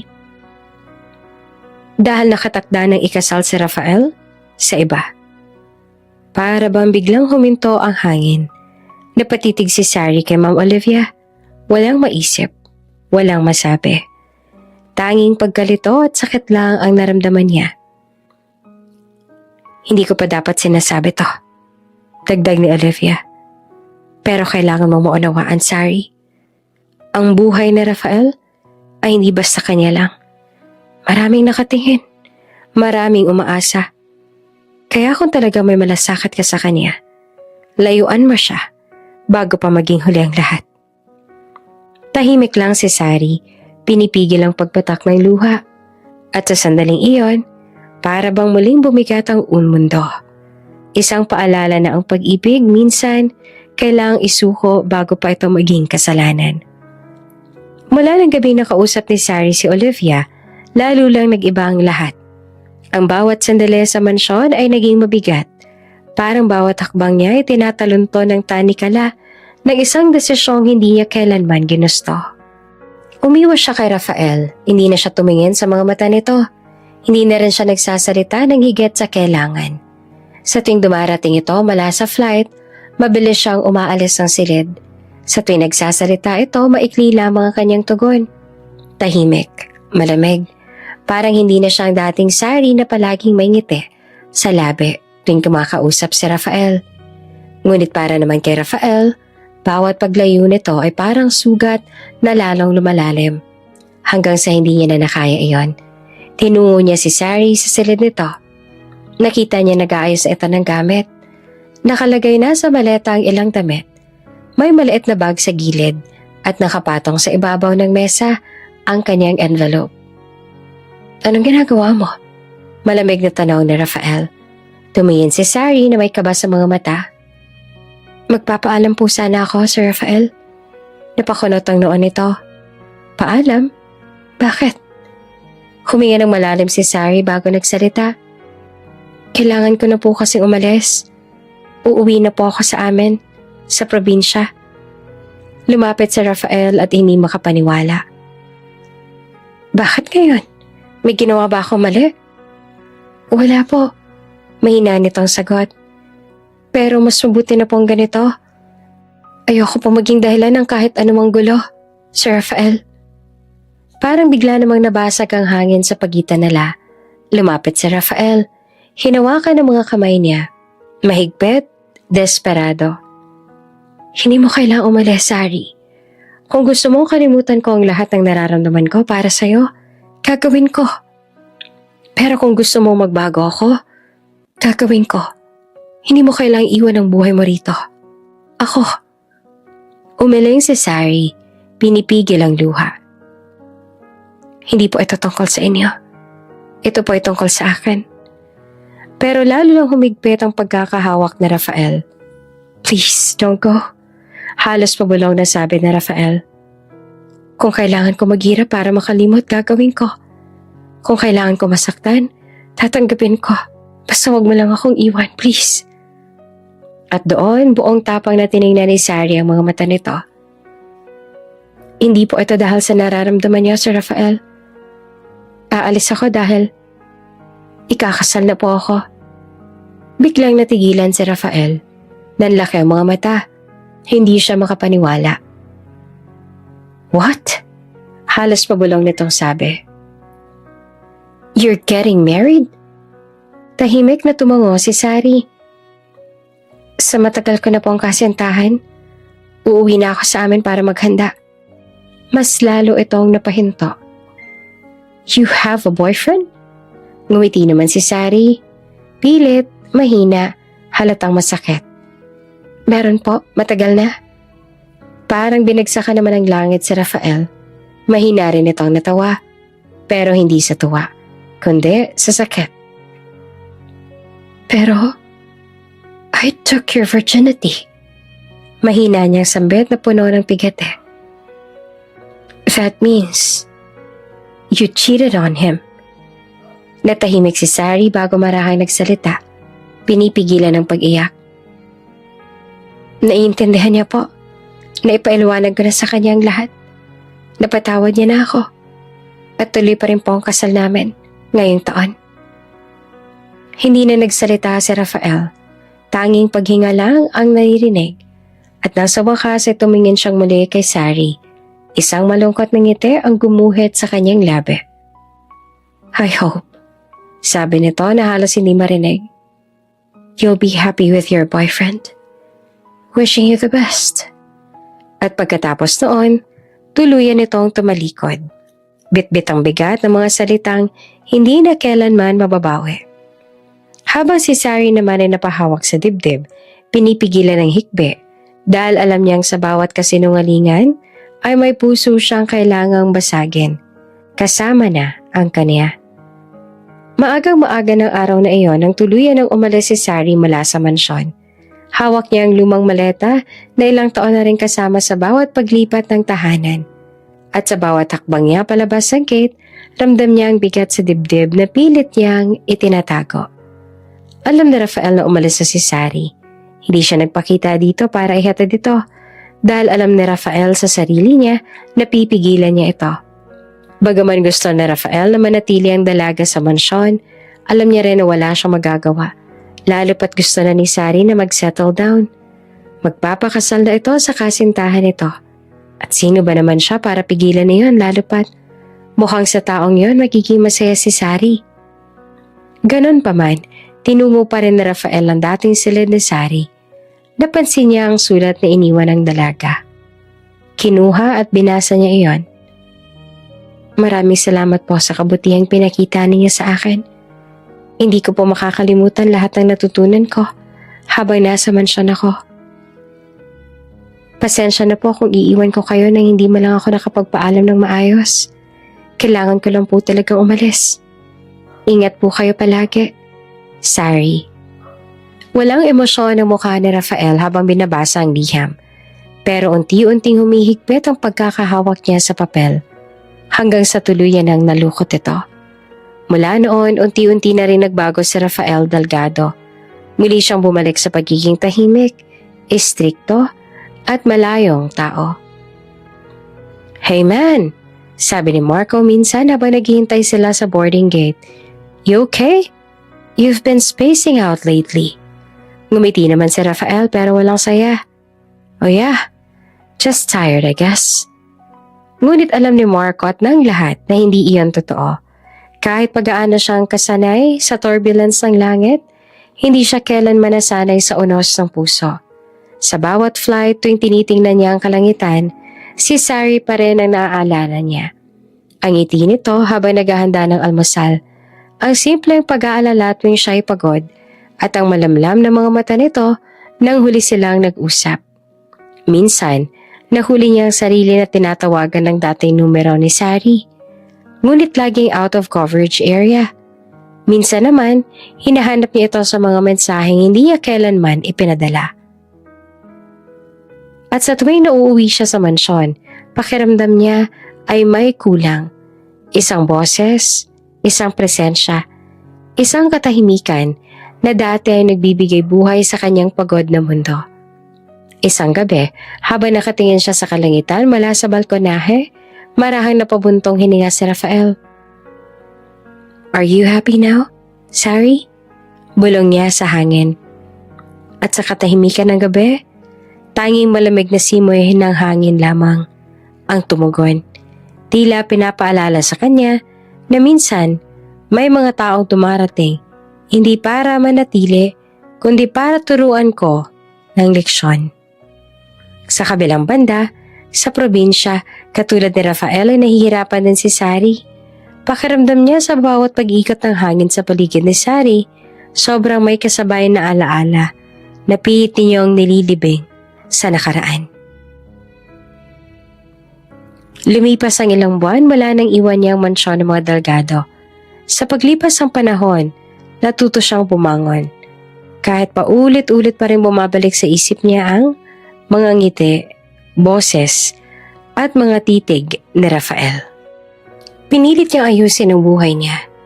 Pinilit niyang maging abala sa bahay, sa pagtulong sa mga magulang, at sa pag-aayos sa mga papeles para ipagpatuloy ang matagal niya ng pangarap, ang makapagtapos ng pag-aaral. Tourism, isang kurso na dati pa niyang gusto. Ngunit kailangang isang tabi dahil sa kahirapan. Ngayon, salamat sa mga ipon niya mula sa ilang taong paglilingkod sa mga Delgado. Nagkaroon siya ng pagkakataon para muling subukan, para magsimula. Ngunit hindi niya akalaing sa gitna ng panibagong simula ay may bagong hamon na haharapin siya. Isang lihim na babago sa lahat.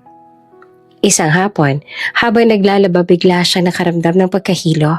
Sinundan iyon ng kakaibang pagod at bigat sa katawan. Noong unay inakala niyang pagod lang. Ngunit nang hindi na mawala ang hilo sa mga sumunod na araw, dinala siya ng kanyang ina sa health center. Pagbalik ni Sari mula sa konsultasyon, tahimik lang siya.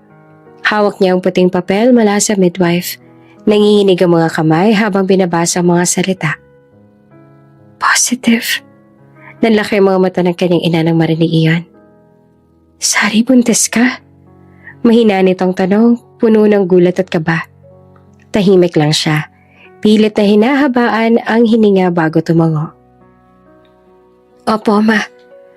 At doon na pumatak ang mga luha niya. Hindi siya sinagawa ng kanyang mga magulang. Walang malulutong na salita. Walang pagsisisi. Ang ina niya ay agad siyang niyakap. Mahigpit na para bang sinasabing, kahit anong mangyari, anak pa rin kita. Anak, hindi ka nag-iisa. Marahang sabi ng kanyang ama, tutulungan ka namin. Kaya natin to. At doon tuluyan ang bumigay si Sari. Sa unang pagkakataon, hinayaan niyang umagos ang lahat ng bigat na tinataglay ng kanyang dibdib. Ang takot, ang hiya, ang pangungulila, lahat ng damdamin na itinago niya mula nang iwanan siya ni Rafael. Habang lumalaki ang kanyang tiyan, mas lalong lumalalim ang gabi sa kanyang mga mata. Sa bawat galaw ng bata sa kanyang sinapupunan, parang naririnig niya ang tinig ni Rafael. Just take care of yourself. Paulit-ulit iyon sa isip niya, na para bang paalala mula sa lalaking kailanman ay hindi niya nakalimutan. Madalas habang nag-iisa siya sa silid, tinititigan niya ang maliit na larawan ni Rafael na nakasuot ng uniformeng pang-uniform. At sa bawat ngiti nito roon, may halong sakit at pangungulila. Kung alam mo lang, bulong niya sa larawan. Kung alam mo lang na may parte ka pa rin sa buhay ko ngayon. Ngunit tuwing susubukan niyang isulat ang mensahe para ipaalam dito ang totoo, palagi rin niya iyong binubura. Bakit? Dahil sa isip niya, baka nga ikinasal na si Rafael. Baka masaya na ito. At sino ba siya para guluhin pa yon? Kaya sa halip na tawagan ito, hinaplos na lang niya ang kanyang tiyan at nagbulong. Don't worry, baby. Kahit wala si Papa, dito naman si Mama. Hindi kita pababayaan. Lumipas ang ilang buwan mula nang malaman ni Sari na siya ay nagdadalang tao. Ang mga araw ng takot at pag-aalala ay napalitan ng pag-asa. Pag-asang nakaugat sa bawat tibok ng pusong nasa sinapupunan niya. At nang dumating ang araw ng kanyang panganganak, umalingaw-ngaw sa ospital ang iyak ng isang malusog na batang lalaki. Sa sandaling iyon, bumuhos ang luha sa mga mata ni Sari. Kamukhang kamukha ng ama niya. Bulong ng kanyang ina dahil ito ang may buhat sa apo ngayon. Halos hindi rin ito maitagong pagkagulat. Tumango lamang si Sari. Pilit na pinipigilan ng emosyon. Hindi niya alam kung paano maramdaman. Tuwa, sakit o pangungulila. Naghalo-halo na lahat sa mga sandali na iyon. Pero ang sigurado sa sandaling iyon, nagkaroon ng bagong direksyon ng buhay niya. Pinangalanan niya ang bata ng Elian. Makalipas ang ilang buwan, unti-unti nang nagbalik ang kanyang sigla. Sa tulong ng kanyang mga magulang, nakabalik siya sa pag-aaral. Habang siya'y nasa klase, nasa lolo at lola muna si Elian. At tuwing uuwi siya, kahit pagod, palaging may ngiti sa kanyang mga labi. Kapag nakikita ang anak para kay Sari, iyon ang pinakamasarap na gantimpala sa bawat sakripisyo. Lumipas ang mga taon at sa pag-ikot ng panahon, nagbago na ang lahat. 3 taon na si Elian at si Sari naman ay ganap ng flight attendant. Isang gabi, halos hating gabi na siya na makauwi mula sa biyahe. Tahimik ang buong bahay. Tanging ilaw lang ng lampshade sa kwarto ng anak niya ang nagbibigay liwanag sa madilim na silid. Pagpasok niya, nakita niyang mahimbing nang natutulog si Elian. Nilapitan niya ito. Dahan-dahang hinaplos ang buhok at marahang hinalikan sa noo. Sorry, baby. Mahina niyang bulong. Mama's been so busy lately.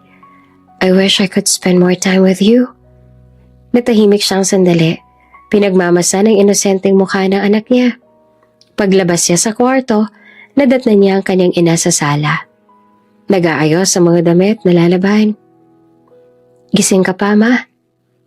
Tanong ni Sari na pilit na ngumiti. Ngumiti rin ang ina, pero mababakas ang pag-aalala sa mga mata nito. Hindi pa ako mapakali, sagot nito. May gusto sana akong sabihin sa'yo. Umupo si Sari sa tabi nito. Ano po yun? Huminga ng malalim ang ina bago nagsalita. Kanina kasi habang pinapatulog ko si Elian, bigla siyang nagtanong. Natigilan si Sari. Tanong? Tanong tungkol sa tatay niya. Mahina pero malinaw ang boses ng ina. Tinanong niya kung nasan daw ang papa niya. Kung bakit daw wala siyang tatay tulad ng mga kaklase niya sa daycare. Napayuko naman si Sari. Marahang gumuhit ang lungkot sa mukha niya. Anong sinabi niyo, ma? Sinabi namin na nasa malayong lugar daw na nagtatrabaho abroad. Tahimik ang sumunod na mga sandali. Hangin lang sa labas ang maririnig at mahinang tiktak ng orasan. Sari. Mahinahon pero mariing sabi ng ina. Kailan mo babalak sabihin sa anak mo ang totoo? Hindi mo naman pwedeng itago to habang buhay. Napapikit si Sari sabay hinga ng malalim. I know, ma. Mahina niyang sabi. Alam kong darating din ang araw na kailangan malaman niya. Pero hindi pa sa ngayon. He's too young. Hindi pa niya maiintindihan. Nilingon siya ng ina. May halong habag at pag-aalala. Pero habang tumatagal, anak, mas mahirap ipaliwanag ang katotohanan kapag lumaki na siya sa kasinungalingan. Tumango si Sari, ngunit sa loob niya, naglalaban ng takot. Hindi niya kayang isipin kung paano ipapaliwanag sa anak na ang ama nito ay isang lalaking mahal pa rin niya. Pero hindi na kailanman maaaring balikan. Pagkatapos ng ilang sandali, nagpaalam na siya sa ina at bumalik sa kwarto. Umupo siya sa gilid ng kama, pinagmamasdan ng kanyang anak. Sa kanyang isip, paulit-ulit ang parehong tanong. Hanggang kailan ko maitatago ang totoo? Hinaplos niya ang pisngi ng bata sabay bulong. Someday, anak, you'll know everything. But for now, let Mama protect your peace. Tahimik na lumipas ang gabi habang sa puso ni Sari patuloy ang pakikidigma sa pagitan ng pagmamahal, katotohanan at lihim. Ang araw na iyon ay espesyal, hindi lang para kay Sari kundi para na rin sa kanyang anak na si Alian.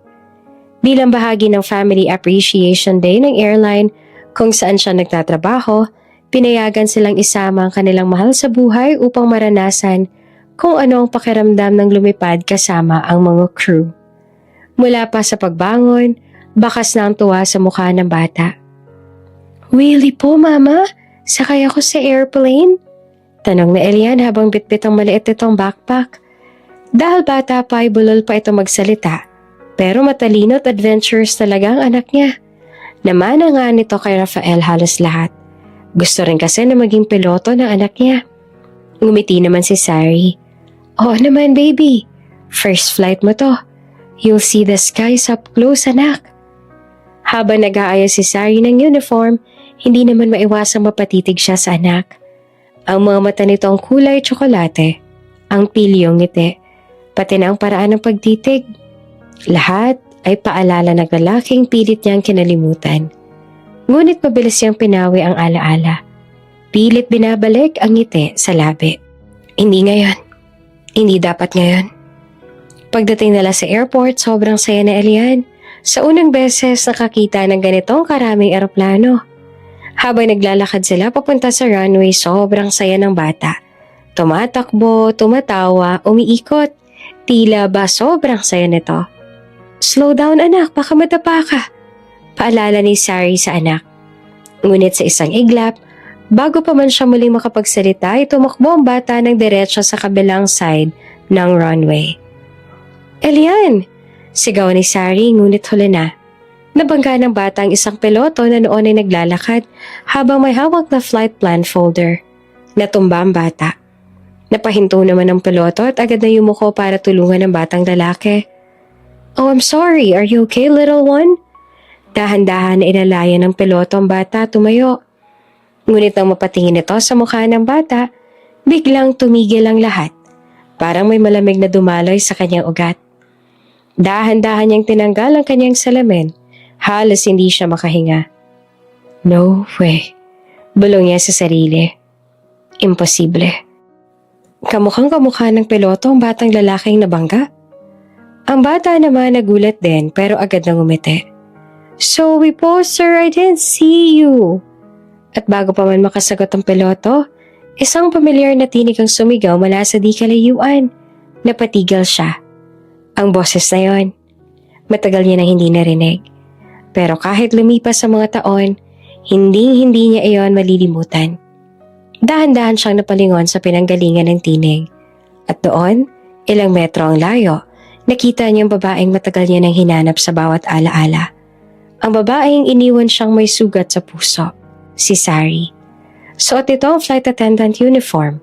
Ang buhok ay maayos na nakapusod at sa mga mata nito halata ang gulat at pangamba. Ang kamay na Rafael, ang piloto, ay nakahawak pa sa balikat ng bata na ngayon ay nagtataka na. "Sari?" Mahina niyang sambit, halos hindi marinig ng kahit sino. Napatigil si Sari, nanginginig ang mga labi. Hindi niya alam kung lalapit ba siya o tatakbo palayo. Ngunit bago pa siya makagalaw, tumakbo si Elian papunta sa kanya. Niyakap siya ng mahigpit. "Ma, I'm okay. I just bumped into a pilot." Niyakap ni Sari ang anak ng mahigpit. Pinipilit itago ang kaba. "Oh, thank God," bulong niya. Hindi naman makapaniwala si Sari sa mga nangyari. Parang isang masamang biro ng tadhana. O marahil, isang malupit na paraan ng kapalaran para ipaalala sa kanya ang mga bagay na matagal niya nang pinilit limutin. Si Rafael. Muling nag-cruise ang mga landas nila. At higit pa ron, nakita na nito ang bata, ang anak nila. Ang bata ang bunga ng isang gabing ayaw man niyang balikan. Hindi niya kailanman pinagsisisihan. At mas lalong hindi siya makapaniwala nang malaman niyang isang hotel lang palang tinutuluyan nila ng mga crew. Ibig sabihin, may mga pagkakataong maaari niya itong makita. At iyon mismo ang kinatatakutan niya. Habang nag-aayos siya ng gamit sa loob ng silid, hindi niya maiwasang mapahinto nang marinig ang mga kasamahan niyang flight attendants na nagkukwentuhan. Alam mo ba, Sari, yung bagong kapitan na tinalaga ng company natin for pilot training, grabe daw, sobrang galing. Oo, si Captain Rafael Delgado, right? Parang perfect combination ng skills at charisma. Kahit mga senior pilots, hangang-hanga sa kanya. Tsaka super humble pa raw, kahit international flights na madalas hawak. Natigilan siya, parang biglang humina ang lahat ng tunog sa paligid. Delgado, Captain. Training new pilots. Hindi siya nagkakamali. Siya ngayon, si Rafael. Hindi lang basta bumalik sa buhay niya, kundi tila mas pinadikit pa ng pagkakataon ang mga mundo nila. Ang mundo ng ama at anak.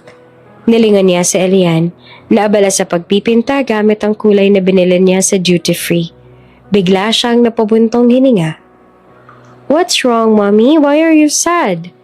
Tanong ng bata, inosenteng nakatingin sa kanya. Napilitan siyang umiti. Oh, I'm not sad, baby. Mommy's just tired. Long day. Are you sure? Yeah. Pilit niyang sagot. Sabay haplos sa buhok nito. Now, let's get ready, okay? We'll go eat after I fix your shirt. Sa lobby ng hotel habang nag-aantay sila ng elevator, narinig ni Sari ang tawa ng ibang crew. Pinilit niyang maging kalmado, pero ang puso niya ay kumakabog na parang sasabog. May pakiramdam siyang malapit lang ito at hindi nga siya nagkamali. Hi, Mr. Pilot! Si Elian ang unang bumate. Masiglang kumaway sa isang pamilyar na mukha. Napalingon naman si Sari at doon ay halos mapatigil siya sa paghinga. Nakatayo si Rafael, suot ang puting pilot uniform, bitbit ang flight cap sa kamay at may bahid ng ngiti sa mga labi. Ngunit higit sa lahat, naroon ang mga mata nito ang hindi niya malilimutan. Ang pangungulila, ang pananabik. Ngumiti ito at kumaway pabalik sa anak. Hey buddy, sabi na Rafael sabay lapit sa kanila. Yumuko siya para abutin ang kamay ng bata. Where are you going, little man?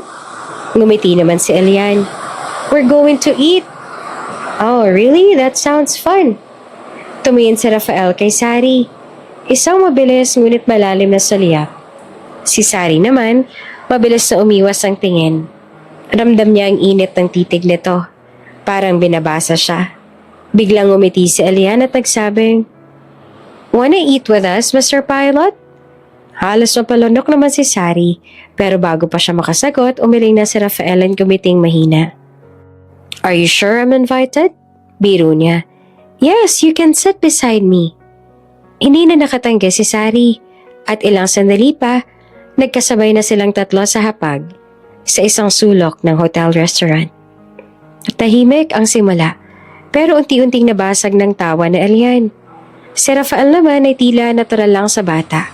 Tinuturuan itong magbiro at nagkukwento tungkol sa mga eroplano. Hanggang sa mapansin ng ilang crew na naroon sa kabilang mesa. Grabe, look at them. Angkat na lang tatlo para silang pamilya. Oo nga, para magkakamukha pa. Lalo na yung bata. Hawig ni Captain Delgado. If hindi lang namin kilala yung si Sari na isa sa mga dakilang single mom ng company, iisipin talaga namin siyang ama ng anak niya. Si Sari ay nakayuko lang. Mahigpit ang kapit sa kubyertos. Ayaw niyang tumingin, pero alam niyang pansin ni Rafael ang panginginig ng kamay niya. At sa sandaling iyon, pareho nilang alam. Hindi na maitatanggi ng tadhana ang koneksyon na matagal nilang pilit tinatakasan. Masiglang gabi sa hotel. May ilaw, may tugtugin, at halakhakan ng mga flight attendants na parang saglit na nakalimot sa pagod ang trabaho. Come on, Sari. Pilit ng kaibigan niyang Celine, na halos namanilahan siya palabas ang kwarto. Palagi ka na ng work, home. You need to unwind. Promise, I'll take care of Elian. Ninang niya ako, remember? At gusto ko rin siyang dalhin sa toy store mamaya. Ngumiti naman si Sari bagaman nag-aalangan. Pero baka magising siya. Then I'll stay here with him until you come back. Just have fun, okay? You deserve it. Sa huli, napapayag siya. Isinuot niya ang simpleng pastel dress na bihira niyang gamitin. Hindi labis na hapit, ngunit sapat na para mapatingin ng ilang ulo. Ngayong gabi lang naman, sabi niya sa sarili. Sa function hall ng hotel, puno ng tawanan, musika at salo-salo. Naghalo ang mga staff, pilots at crew mula sa iba't ibang department. Habang nakipag-usap siya sa ilang kakilala, hindi niya maiwasang maramdaman ang mga matang nakatingin sa kanya. At nang lingunin niya, naroon si Rafael nakaupo sa bar. Isang basong alak sa kamay, nakasandal, ngunit malinaw ang tingin sa kanya. Hindi nagbago ang presensya nito. Matikas, mapang-akit, ngunit ngayong gabi, may halong lungkot ang mga mata. Pilit niyang umiwas, ngunit tuwing gumagalaw siya, tila sinusundan nito ng bawat takbang. Kaya sa bandang huli, napagpasyahan niyang lumabas. Huminga siya ng malalim sa garden deck ng hotel, kung saan malamig ang simoy ng hangin at maririnig lamang ang mga tahimik na ingay ng lungsod. Ngunit ilang sandali pa, narinig niya ang yapak. Paglingon niya ay naroon na si Rafael. Bahagyang lasing, may hawak pang baso ng alak. Rafael, mahina niyang sabi at pilit pinapalatili ang distansya. You're drunk, you should rest. Ngumiti ito na mapait. I've been trying to rest for years. Pero hindi ko magawa. Napalunok siya. What do you mean? Lumapit ito ng ilang hakbang hanggang sa halos maramdaman niya ang init ng hininga nito sa malamig na gabi. I missed you, Sari. Marahang sabi ni Rafael. Ang tinig ay puno ng pagod at pananabig. You never left my mind. Not once in the past 4 years. Rafael, tangka niyang iwas, ngunit bago pa siya makalayo, marahang yumakap ito mula sa likod. Isang yakap na puno ng pigate, ng damdaming pilit pinigilan. I tried to forget you. Bulong ni Rafael, halos magdidikit na ang kanilang hininga. I tried to move on. I drank, I worked, I traveled. But every time I close my eyes, it's still you. It's always been you. Nanginginig naman ang tinig ni Sari. Please, Rafael. This isn't right. Tell me. Mariin niyang tanong. Were you happy, Sari? Naging masaya ka ba nung nagpakasal ka sa boyfriend mo noon? Napalunok siya at hindi makatingin. I heard he left you. Were you sad? Were you lonely? Tahimik siya. Rafael's voice broke. May halong hinanakit at pagsisisi. I've been thinking of you every single day. I told myself maybe you're happy now. That's why I didn't bother you anymore. Pero nang malaman ko na iniwan ka niya. Iniwan niya kayo ng anak mo. I got mad. Kasi kung pinuntahan kita noon, kung pinaglaban kita, hindi mo sana naramdaman ang sakit na yon. Napapikit si Sari at luha ang huminga. Rafael, say something. Halos pakiusap nito. Tell me kung naging masaya ka. Dahan-dahan siyang humarap. At sa una niyang pagtitig mula sa mga mata nito, nakikita niyang parehong lalaking minahal niya noon. Ngunit ngayon ay sugatan at nag-aalab pa rin. Hindi totoo. Mahinang sagot ni Sari. Nagulat si Rafael. What do you mean? Hindi totoo na nagpakasal ako. Parang natigilan ng oras. What? Tanong ni Rafael na halos hindi naman makapaniwala. Tumulong luha ni Sari habang nilalakasan ng loob. I lied, Rafael. I just wanted you to hate me para makaya mong hayaan ako umalis. Wala akong ibang lalaki. Wala akong pinakasalan. Never. Matagal na natahimik si Rafael bago muling nagsalita, paos at mababa. Then tell me. Lumapit ito at bahagyang kumurap ang luha sa mata. What about you? Kamusta ang kasal mo? Kamusta na kayo ng babaeng pinakasal sa'yo ng magulang mo? Huminga si Rafael, mabigat ngunit matatag. Hindi ko tinuloy. Magulang ko lang naman na may gusto nun, hindi ako. Hindi ko kaya magpakasal sa taong hindi ko naman mahal. Kasi sa bawat tibok ng puso ko, ikaw pa rin ang naririnig ko. Napatingin si Sari sa kanya.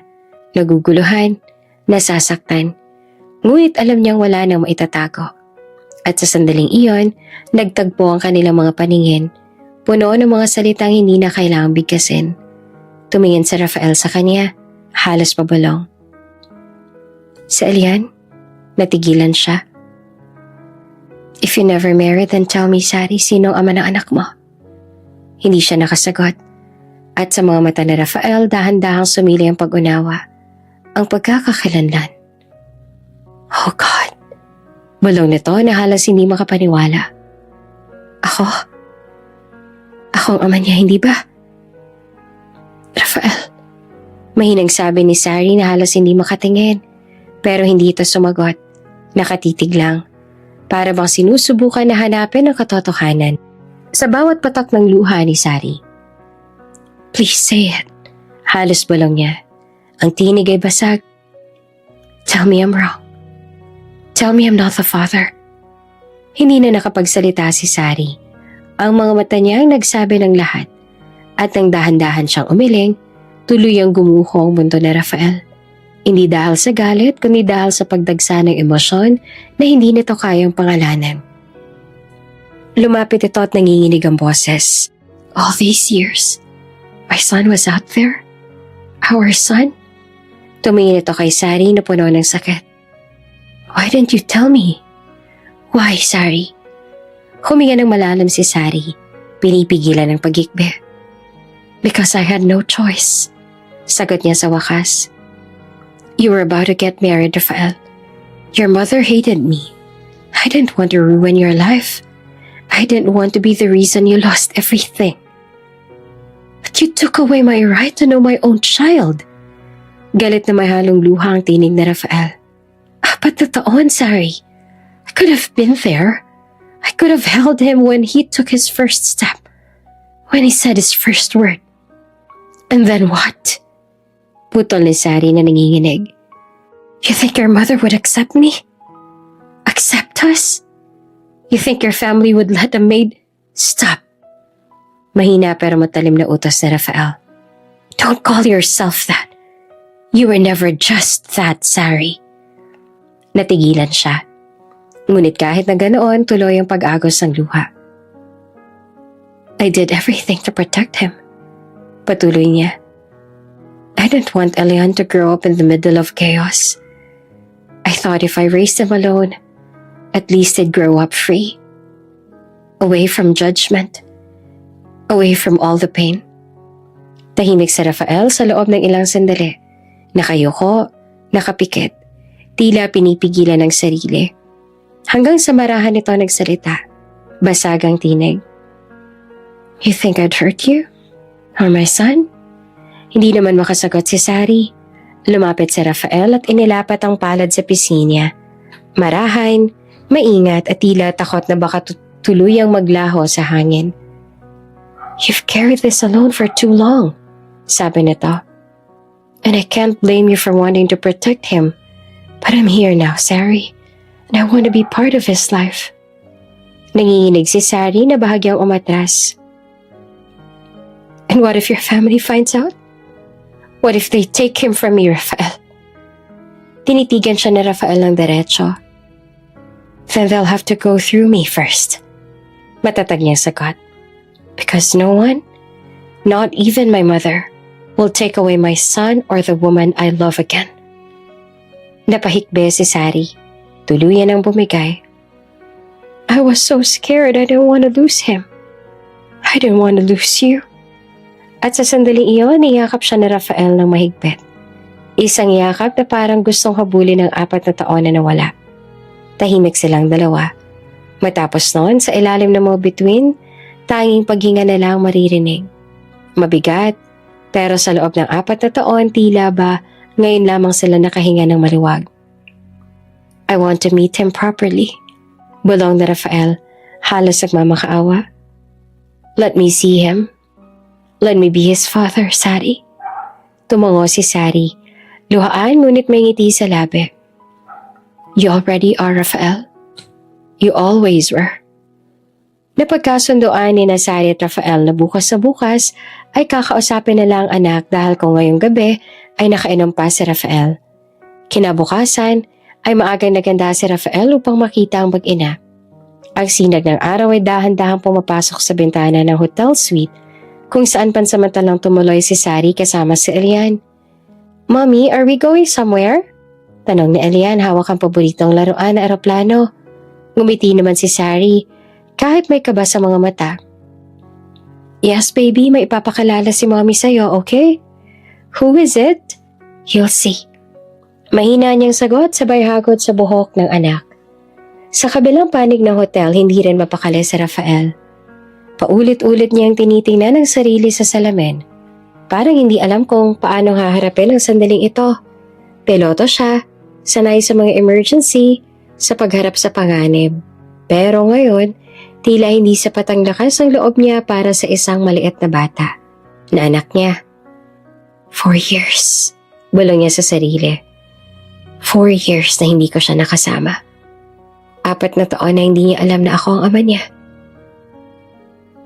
Damong si Rafael sa hotel niya na mag-ina. Kumatok siya, kahit sobrang kabado, binuksan ni Sari ang pinto. Oh, Mr. Pilot, you're here! Hi! Sabi ni Elian. Elian? Mahinahong tawag ni Sari. This is Mr. Rafael. Ngumiti ang bata at kumaway. I'm glad to see you here, Mr. Pilot. Hi, buddy. Sabi niya sa wakas na halos pabulong. It's nice to finally meet you. Lumapit si Elian. Walang pag-aalinlangan. Hawak-hawak pa rin ang eroplano ng laruan. Napaluhod siya sa harap ng bata. Nag-aalangan kung dapat bang yakapin ito. Pero bago pa siya makagalaw, si Elian na mismo ang yumakap sa leeg niya. Napahigpit si Rafael ng yakap at sa sandaling iyon, tumigil ang mundo. Tagal kitang hinintay. Bulong niya ng tinig na halos hindi marinig. Tumingin si Sari sa kanila. Luhaan ngunit may ngiti sa labi. Hindi niya alam kung dapat ba siyang matakot o matuwa. Pero sa bawat yakap, sa bawat tawa ng mag-ama, alam niyang tama ang ginawa niyang desisyon. Kahit ilang taon niya pa itong tinago. Pagkalipas ng ilang sandali, nagyaya si Rafael. Gusto mo bang sumakay sa cockpit, buddy? I'll show you the plane. Lumiwanag ang mata ni Elian. Really? Mommy, can I? Tumango si Sari at bahagyang nangingiti. Go ahead, but be careful, okay? Habang naglalakad palayo ang dalawa, hinawakan ni Elian ang kamay ni Rafael. Maliit na palad sa malaking kamay ng ama. At sa simpleng haplos na iyon, naramdaman ni Rafael ang bigat ng mga taong nawala at ang pag-asang maaari pa nilang buuin muli. Thank you. Mahina niyang sabi. Hindi alam kung narinig siya ni Sari o hindi. Thank you for giving me this chance. At sa unang pagkakataon sa matagal na panahon, nakaramdam si Rafael ng tunay na kapayapaan.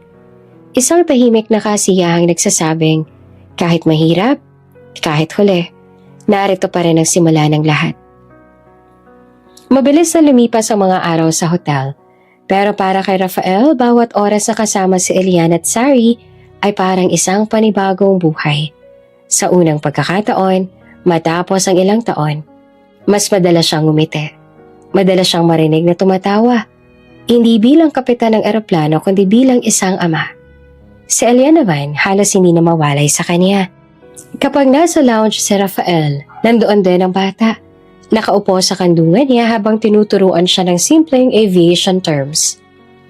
See this? Sabi ni Rafael na itinuro ang maliit na modelong eroplano. This is called aileron. It helps the plane turn. Wow! Sagot ni Elian habang nakatitig sa modelo. When I grow up, I want to be like you, Mr. Pilot. Ngumiti si Rafael. You can call me Daddy if you want. Natigilan si Elian at bahagyang lumingon kay Sari na sa di kaalayuan. Can I, Mommy? Tanong niya. Hindi naman agad nakasagot si Sari. Mabilis ang tibok ng puso niya. Parang may kumirot sa dibdib. Ngunit nang makita ang masayang ngiti ng anak, dahan-dahan siyang tumango. Yes, baby. You can. Siya ang daddy mo kaya ayos lang natawagan mo siyang daddy. At sa unang pagkakataon narinig ni Rafael ang salitang matagal niyang pinangarap. Daddy! Tawag ni Elian sabay yakap. Napayakap din sa Rafael ng mahigpit. Parang ayaw niyang bitiwan. I love you, son. Habang pinagmamasdan ni Sari ang dalawa, may halong saya at pangamba sa kanyang puso. Ang saya dahil nakikita niyang buo ang pamilyang matagal niyang inilihim.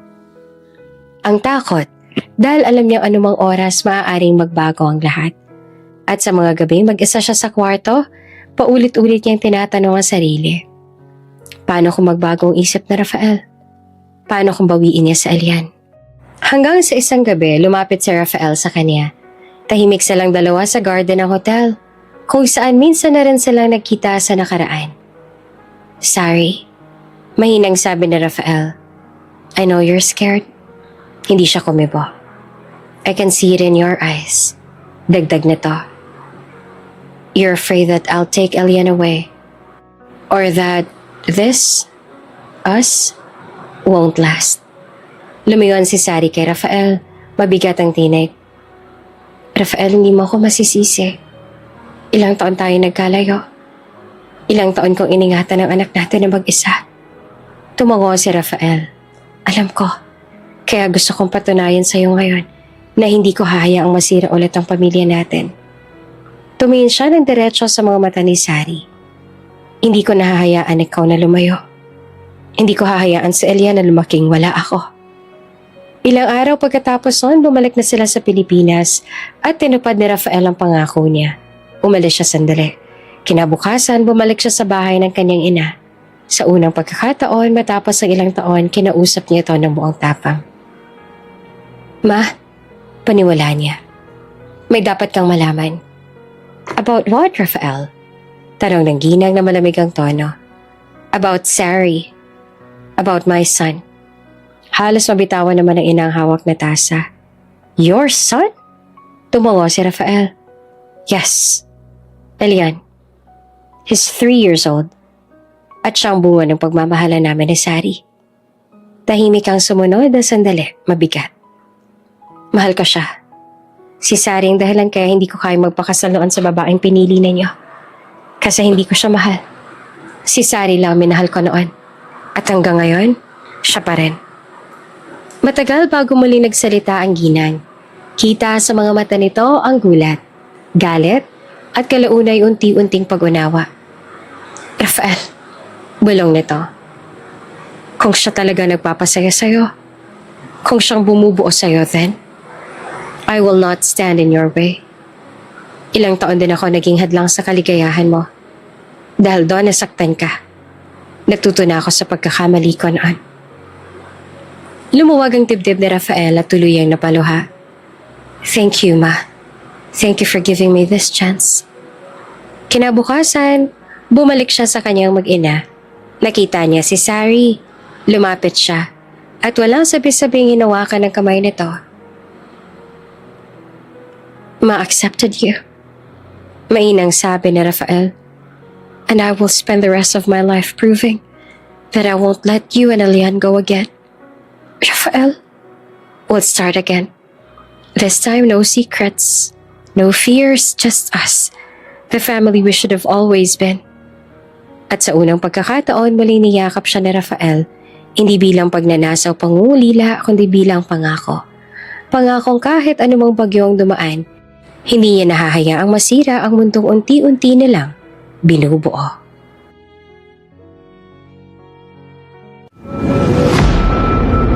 Kung bago ka pa lang sa channel na ito, Ate Jane TV, huwag kalimutang pindutin ang notification bell and subscribe button. Sana po hindi naman malaking abala sa inyo ang pagpindot ng subscribe button dahil ang kapalit po nito ay ang pagsuporta para makapag-produce ng mga libreng stories sa mga channels ni Ate Jane. Maraming salamat!